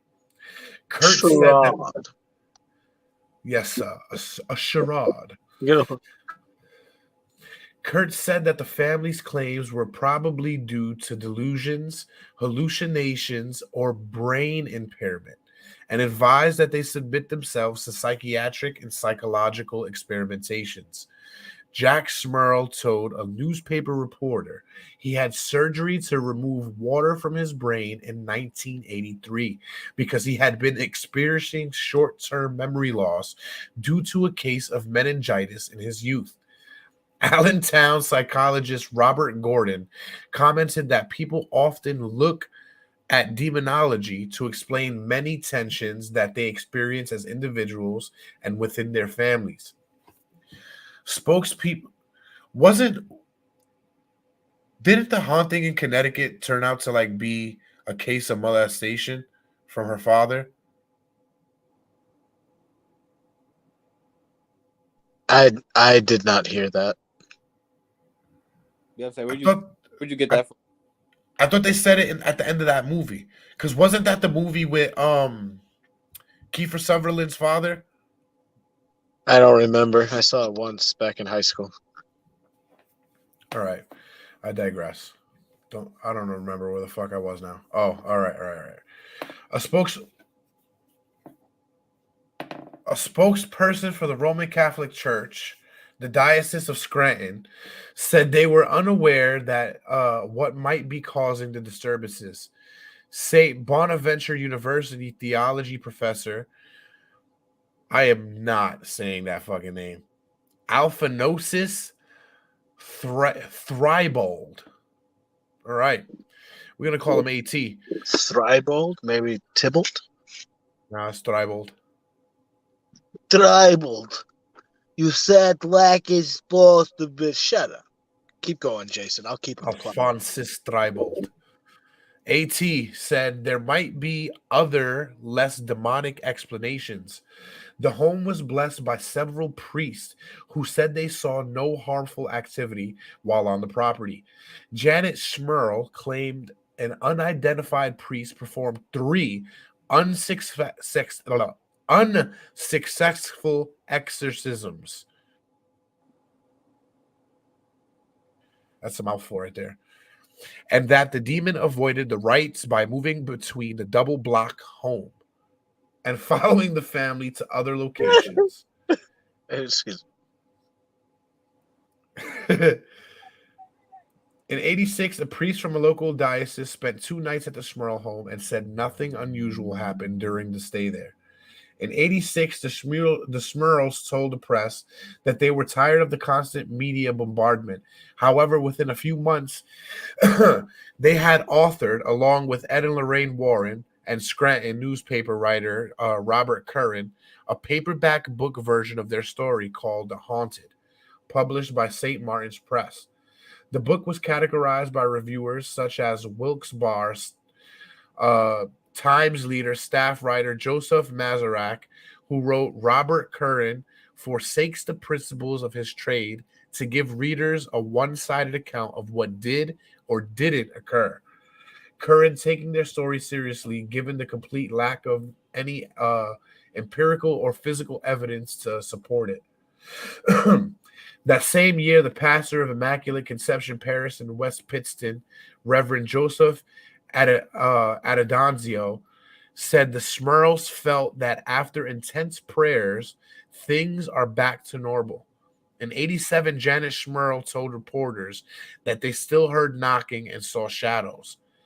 After the Smurl family moved to Wilkes-Barre, Deborah Owens moved into the former Smurl home in 1988 and told reporters she never encountered anything supernatural while living there.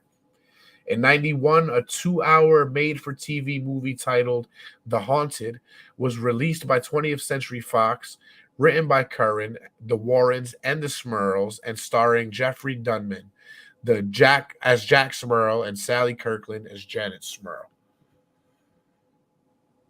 The last case we're going to touch on.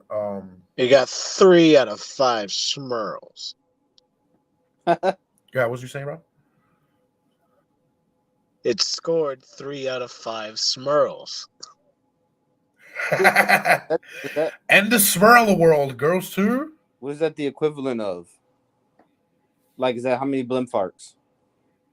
It's at least 5 grapples. Oh, okay. That's a pretty good amount, to be honest. The last case we'll touch on before we get to the article that calls them all fake is that of the Union Cemetery in Easton, Connecticut. Ed Warren's book, Graveyard, True Hauntings from... That I think I've been to. That sounds very familiar. That might have been the big cemetery I'd been to. I wouldn't be surprised. I'm going to look it up while you talk and see if that's not the case. I'll let y'all know. Union Cemetery is a cemetery located near Stepney Road in Easton, Connecticut. The site dates back to the 1700s. According to ghost hunters, it is one of the most haunted cemeteries in the United States. Connecticut demonologists Ed and Lorraine Warren have written a book about the cemetery entitled Graveyard. And I believe that this was the case of the white ghost or the white witch that was haunting the graveyard.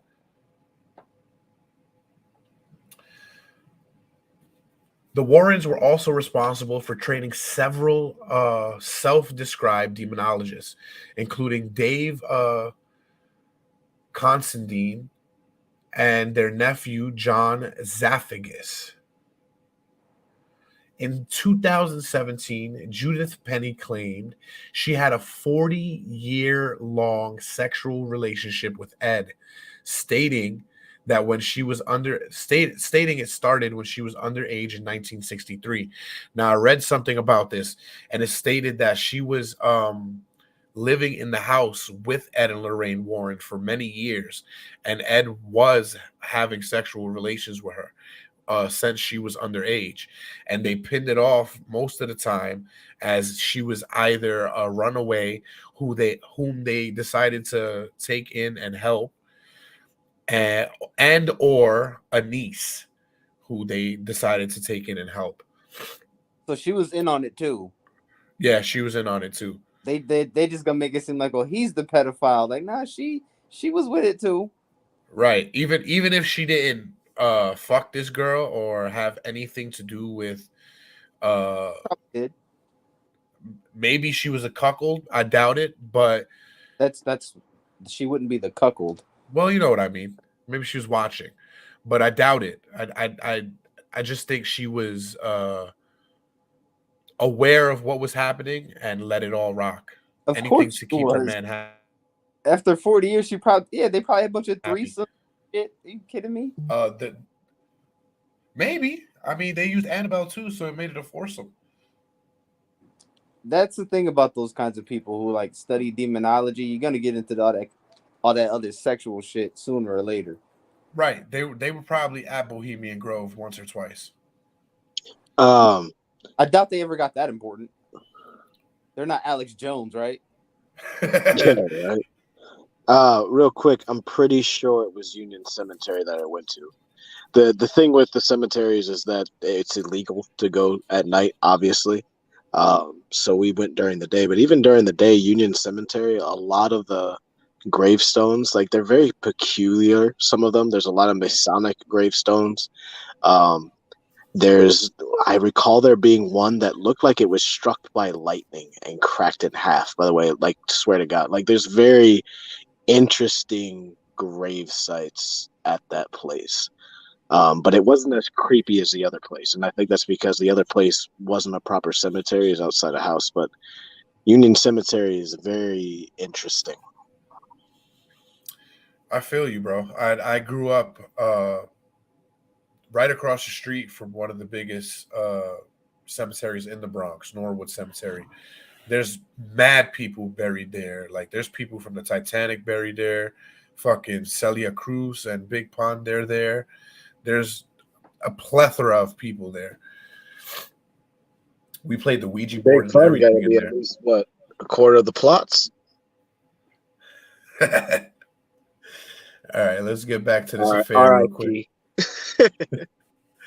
The lady said that she was even forced to abort a child that she had by Ed Warren. Ed and Lorraine Warren were members of the Roman Catholic Church. They were married in 45. On January 11th, 46, Lorraine gave birth to their only daughter named Judy Warren. The Warrens held that demonic forces are likely to possess those who lack faith. Can you imagine growing up with the Annabelle doll in your fucking house? Ed died on August 23rd, 2006, and Lorraine died. Huh? Can you imagine growing up with the Annabelle doll in your fucking house? Yeah. I mean, could you imagine growing up with any of that shit in the house? Because it's not just the Annabelle doll. Talk about They being have like mad shit. I mean, she probably went down there and played with most of that shit, not thinking nothing of it. You know what I mean? When you grow up desensitized to most of that shit, does it really take a toll on your life? What do you mean you've never summoned a demon? I used to summon demons and make them do my homework. What? Right. You King Solomon's descendant? What the fuck is this? What are you talking about? Demons write the best essays. Right? They always get the proper word count and they always know how to find a good argument. You have to have an argument, and I suck at arguments. They always have arguments. They never misspell a word. They have wonderful grammar. They know Latin extremely well. That's the root of English.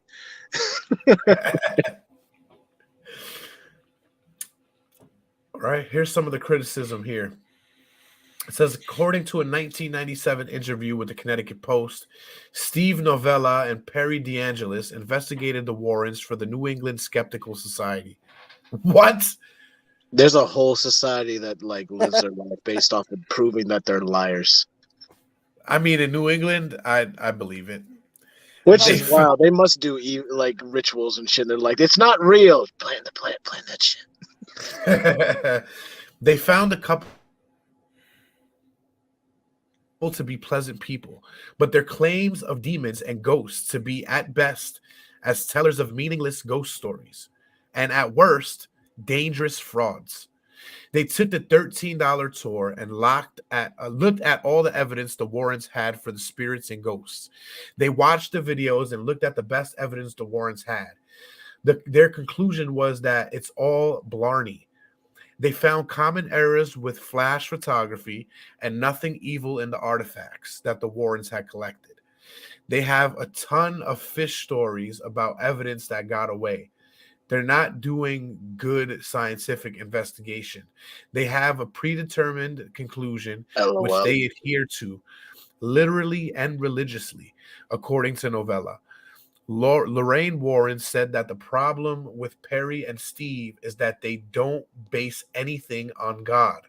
Novella responded, it takes work to do solid critical thinking, to actually employ your intellectual faculties and come to a conclusion that actually reflects reality. That's what scientists do every day, and that's what skeptics advocate. In an article for the Sydney Morning Herald that examined whether supernatural films are really based on true events, the investigation was used as evidence to the contrary. As Novella is quoted, they, meaning the Warrens, claim to have specific evidence which does indeed prove the existence of ghosts, which sound like a testable claim into which we can sink our investigative teeth. What we found was a very nice couple, some genuinely sincere people, but absolutely no compelling evidence. While it was made clear that neither DeAngelis nor Novella thought the Warrens would intentionally cause harm to anyone, they did caution that claims like the Warrens served to reinforce delusions and confuse the public about legitimate scientific methodology. Now, from there, we'll get into the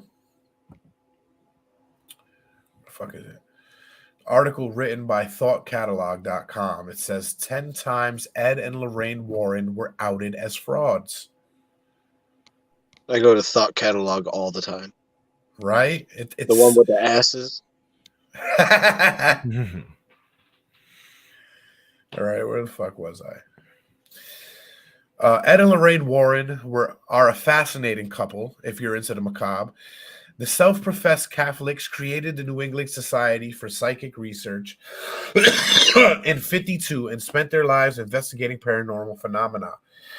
Ed Warren styled himself as a demonologist despite never having gone to seminary school.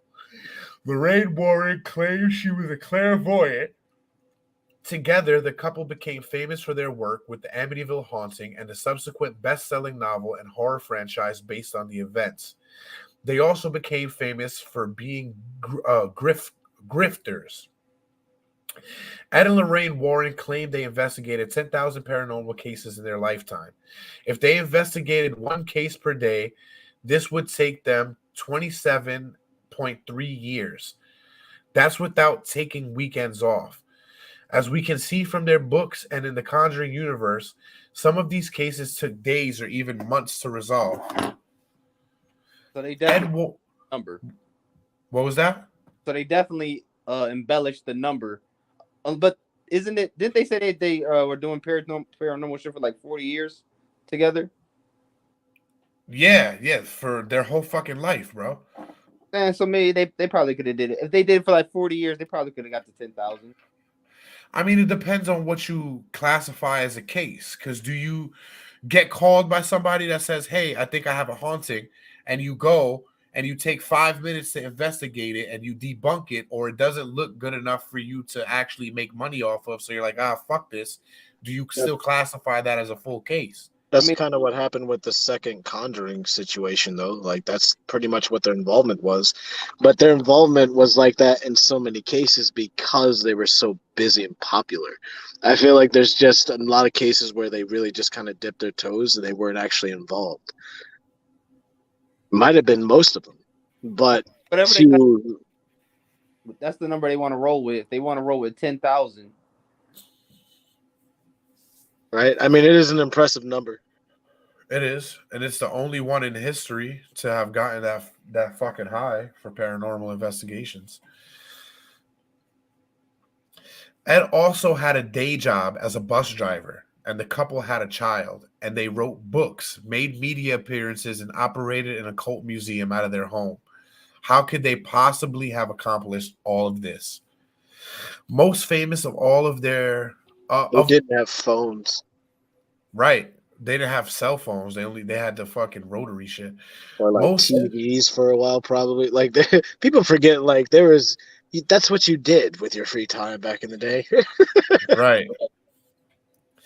Most famous of all the couples in the fact that they consulted on the Amityville Haunting. The book that told the story of the haunting and mentioned the Warrens by name was published by Jay Anson in 1977 and went viral in pop culture. The book became a bestseller and a movie adaptation, blah, blah, blah. The book and movie have also been famously debunked as based on a true story.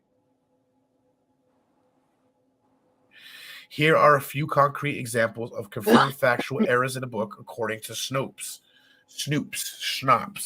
whatever. That's a good website. The Lutzes could not... Schnapps. The Lutzes could not have found the demonic hoof print in the snow when they said they did, because weather records showed there had not been no snowfall to leave prints in.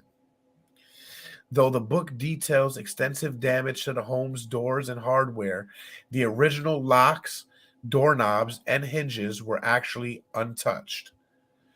The book and film show police being called to the house, but Nickel writes during the day 28 siege that drove the Lutz family from the house, they never once called the police. It's also Peculiar aspect. that they never called the police. Yeah, like they're in a lot of these cases. These, if there's anything to be like, I don't think it's real, it's because these people go an exceptionally long time before they're like, I don't know, maybe I should tell somebody or get somebody involved. It's like, yeah, fucker, like that's not normal. What? Like, what is your life like that? If these things are happening, you're just like, well, that's weird that I'm hearing voices and I floated above my bed, but not that weird that I need to call somebody yet. I mean, what the fuck is a cop gonna do? I mean, obviously you don't call a cop, but start reaching out to the religious communities around you, you know? Like do something. Go to your library, read some books on maybe religions and things or something. Like immediately I'd be like, I know this house hasn't gone out of escrow, kind of a thing, because that's usually how quickly this shit happens for a lot of them. It's especially the Amityville. That shit was not out of escrow 28 days. Just fucking leave. Right. Ridiculous. You find a room that's all red. Fuck you. Your dog is supposedly barking at it and trying to like kill itself before you bring it downstairs to the Right? room. You find a Like, whole doctor leave murder immediately, motherfucker. What the fuck? a whole murder doctor's office in the basement. You want to stay there? Right. Like, if that's true, the fact that you're staying is ridiculous. You Right, must have and said some real shit to people where you used to live to where you can't go back. if we're to believe the movies and shit, the utensils and stuff were still in there. Like, what kind of fucking realtor? You know? First of all, nowadays, if I find a room like that in my house, I'm gonna sell all that vintage shit and move out and sell that fucking house. You could Fuck find a that. creepy fucker that would just want it as is. Right. It's also worth noting that William Weber, Ronald DeFeo Jr.'s attorney, has publicly stated that the story was made up between Jay Anson, the Warrens, and George and Kathy Lutz over a bottle of wine. The case featured in the original Conjuring movie was real-life haunting claimed to be experienced by the parent family. Both Lorraine Warren and one of the parent children have confirmed that the movie is accurate. However, the woman who currently owns the home where the parents lived, Norma Sutcliffe, says the movie is complete fiction and ended up making an hour-long video about all of them. It's on YouTube. I will not be playing that.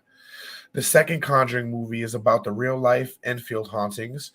The real family involved in the haunting did get caught faking evidence of the haunting as shown in the movie. Also, like in the movie, police officers involved really did claim to see objects move on their own at the home. However, as far as the Warrens are involved, people involved in the case say, unlike the movie, in real life, the Warrens showed up uninvited and left a day later.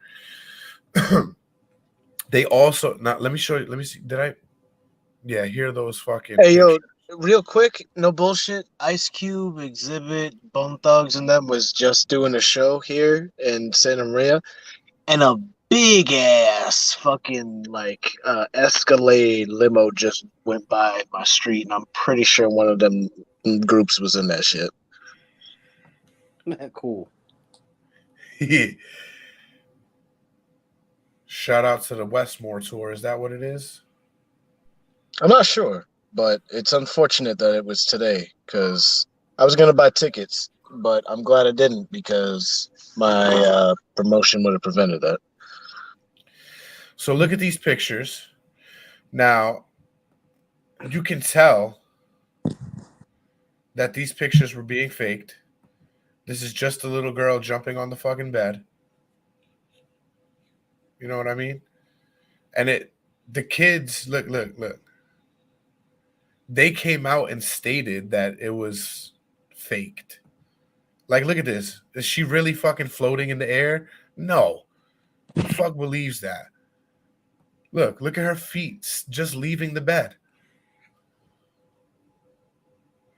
This was from the parent family haunting, the one from the first Conjuring.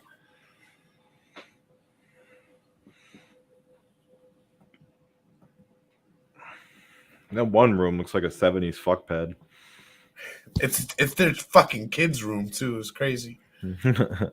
Is that fucking Michael Landon in the fucking, or Robert? What's his name? Robert Landau? Some shit. Anyway, where was I? The haunted Annabelle doll that the couple is famous for is certainly an extremely creepy story. That's probably why the whole story first appeared in an episode of The Twilight Zone, which aired 7 years before the Warrens ever met the Annabelle doll. The episode, titled Living Doll, was part of the show's 5th season and even had a character named Annabelle. The Smurl family says that they experienced a haunting so strong and malevolent that they saw claw marks appear on the walls. When the Catholic Church refused to grant them an exorcism, they they called the Warrens. When the Scranton Catholic Diocese eventually sent someone to investigate, the priest wasn't impressed by the Warrens. They weren't sincere, were not what they portrayed to be, and were given to sensationalizing. He chuckled when explaining that when he went to one of their lectures, they saw him and toned down their act. So he wore disguises when he went to their future talks. Ed and Lorraine Warren were at the center of what even I, as a believer in the paranormal, consider a pretty obvious fake story known as The Devil Made Me Do It. A case which is now the subject of the third Conjuring movie. The story is about a man who murdered his landlord and girlfriend's boss and claimed in court he was not guilty by reason of demonic possession. You can read the details of the story, blah, blah, blah. We read all of that. So, I mean, touching real briefly on this article, because I'm done with it. We already read all of those accountings. What would you... Oh, here's one that we just finished reading. Their piece de resistance is Ed's video of the famous White Lady of Union Cemetery in eastern Connecticut.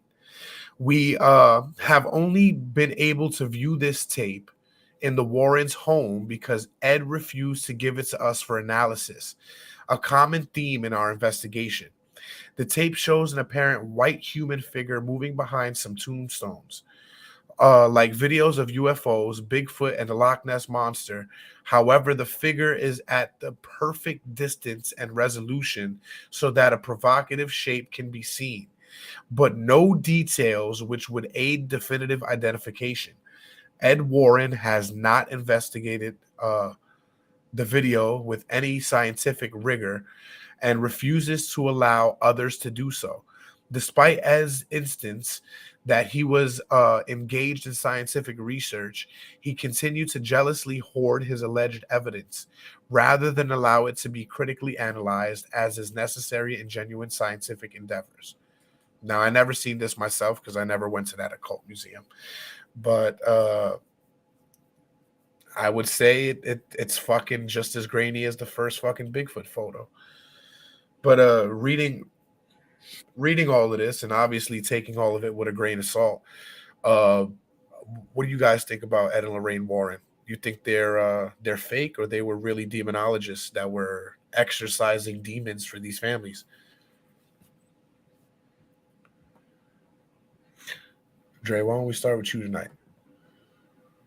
So at first I thought they were, pretty legit, or because they were so well known and because they had the movies about them. But I guess to have this much speculation on how real they are kind of shows how fake they might be, kind of bullshit, because they saw it was lucrative, and maybe they just didn't really think that far ahead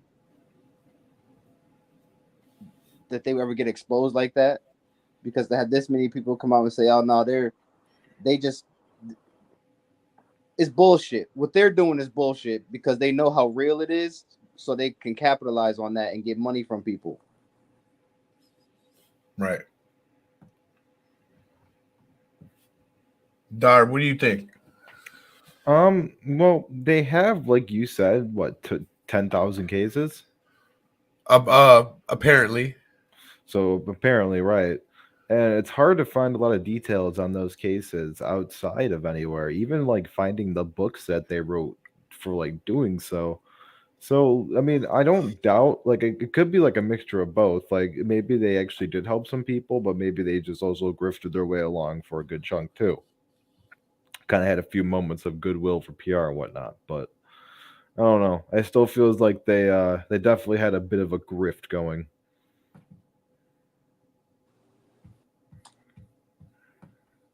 Lord Wolf, what do you think, senor?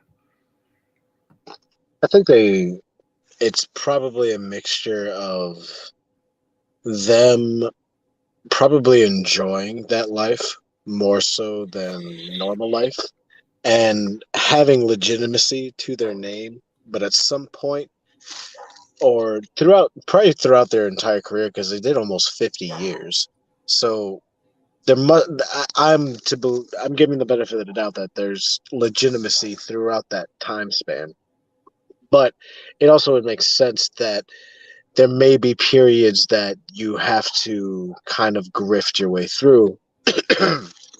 And I think it's probably plausible that that type of gap was something that they did at an early stage, but it was not necessarily something that was done all the time until after there was a bit of desensitized, not desensitized, desensitized.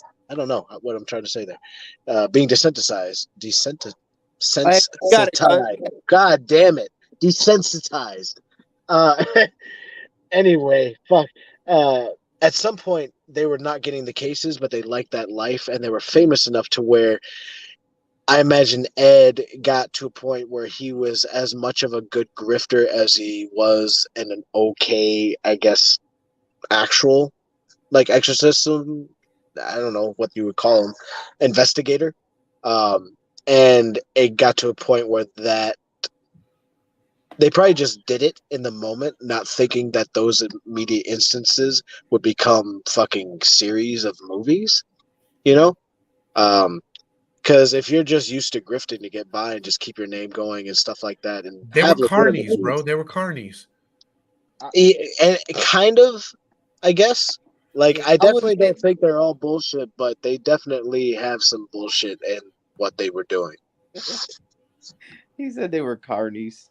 They were fucking carnies. Well, she might have been a carny, but I understand where you're coming from. Like they had a little things that they were selling and hustling to people around the country or around the area. And it, like I said, they probably didn't think they were gonna have movies made about that shit. So when they was doing No, that, they knew. They knew. They had to have known, bro. you They think weren't you think charging they for these. you think they knew that they were gonna have fucking Hollywood productions about the scams they were running on people 30 Yes, years after the fact? 100%. Yeah, I doubt it. 100%, bro. What is the trend between Hollywood, right? You have major film adaptations from novels and books. Yeah, So bro. what do you do I with thought your you were Yeah, saying- but investigations? that picked up after Ed was dead, in the very least. Yeah, I'm talking about when they were No when way, they were in the bro. middle of doing. Go ahead, Dre. I said when they were in the middle of doing this shit, they probably was just doing it because they could get money from it. They probably didn't think, oh yeah, we're gonna make it in Hollywood one day. I'm just saying, bro. It's happened for years that books were adapted, even way before Ed and Lorraine Warren thought about this whole fucking venture. Books were being adapted into major Hollywood films. So it's not Ed died in 2006. The Conjuring came out in 2013. right. I'm not saying that he was a fucking psychic and he was like, "Oh, I'm going to be a big staple in Hollywood." You know what I mean? No. But he knew that he would garner some type of publicity that would make his family rich and stay that way for the rest of their lives on just these either real or exaggerated accounts, which is why they only charged when they went for interviews, and they only made money off of these accounts if they wrote books for it. He knew that these books would be adapted into some sort of a movie at the time. I know it for a fact. At best, he made a horrible bet that you were correct, and he died before he could even see it come to fruition. And his wife died before she could really. He didn't die before he could see it come to fruition. Yes, he because did. No, he helped with the Amityville horror movies. That was not tied to his name like that. No, his name. They're famous because of the Conjuring movies. They're directly Their names tied. are known because of the Conjuring movies. They are still directly tied to the Amityville horror. When we read the Amityville If you ask horror people blurb where on, the Warrens Wiki, from, they're not going to say Amityville horror. You're right. They're not. Nobody's going to say that. But that's my point. But they had a hand in writing the movie. It doesn't matter because nobody knows that.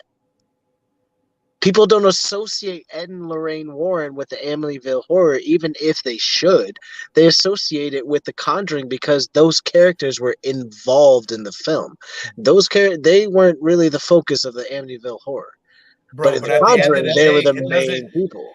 It really doesn't matter if you're the focus of the fucking movie. What really matters is that you're connected to it and you're making lucrative money from that account.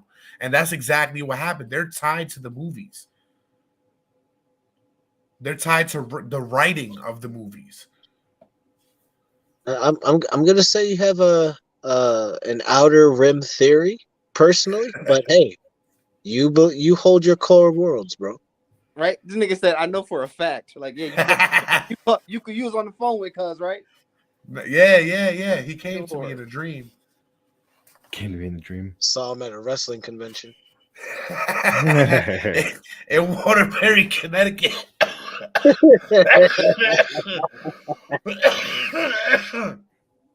In Wilby High School in a fucking gym. Shout out to Wilby Wildcats.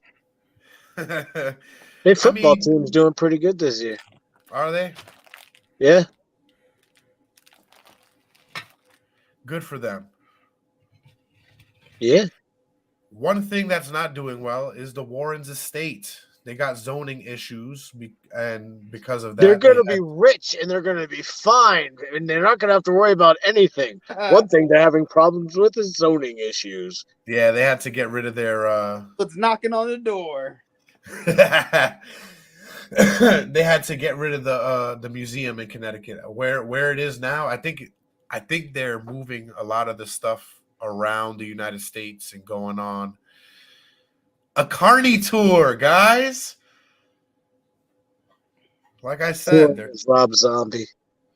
They're fucking carnies. You were supposed to play the carny music right there. Yeah, I should have. I didn't have it queued up. It's all right. It's all right. We miss a lot of opportunities. A lot of opportunities. One of the opportunities you shouldn't miss. And only one of us has a keyboard. Right. I haven't hooked that shit up for mad long. I did switch up the setup, which is partially why. And because it's like 2 a.m. right now, and for me to play those sounds, it'll be a little far-fetched for the blah, neighbors. blah, blah. Do you own your house? Do you run this podcast or not? I run the podcast. I do not own my house. I rent and have a next-door neighbor, sir. So you can't just play it at a sensible sound? Never mind. I don't know how loud it's got to get. You do what you know you got to do. Right. And what I do got to do is advertise for next week, because we're going to keep on to the same macabre theme that we've been doing for the past 3 weeks, which is our Halloween theme for this year. We gave you 2 gruesome serial killers the weeks before, and we gave you this account of the paranormal. What were you saying, Monsieur Wolf? No, I was just going to say how boring Gacy actually is. Gacy was boring. We should have did like Albert Fish or somebody like that. But, you could have done a fake serial killer. It would have been just, Yeah, we could have. One of the Scooby-Doo villains or something. Well, next week we'll take a little lighter note on this these Halloween topics. We won't give you such a gruesome fucking show, but we will be talking about the top 10 greatest horror movies of all times. So bring your best, and it's going to be like all the top 10s that we've done before. Your feelings will be hurt. Yes. They will be hurt. Because your favorite's not my Scariest favorite. movie for most for most people of racist inclination, I should say. Bamboozled. I'm not gonna act like I've known this for a long time, but that's scary as fuck for a lot of people. I know it is. I can see the type of people that should see it. Can I even listen to audio with this much use of the word nigga in it? Is this okay? They said Alabama porch monkey. I can't repeat that. People tell me you watch Bamboozled. Why'd you watch Bamboozled?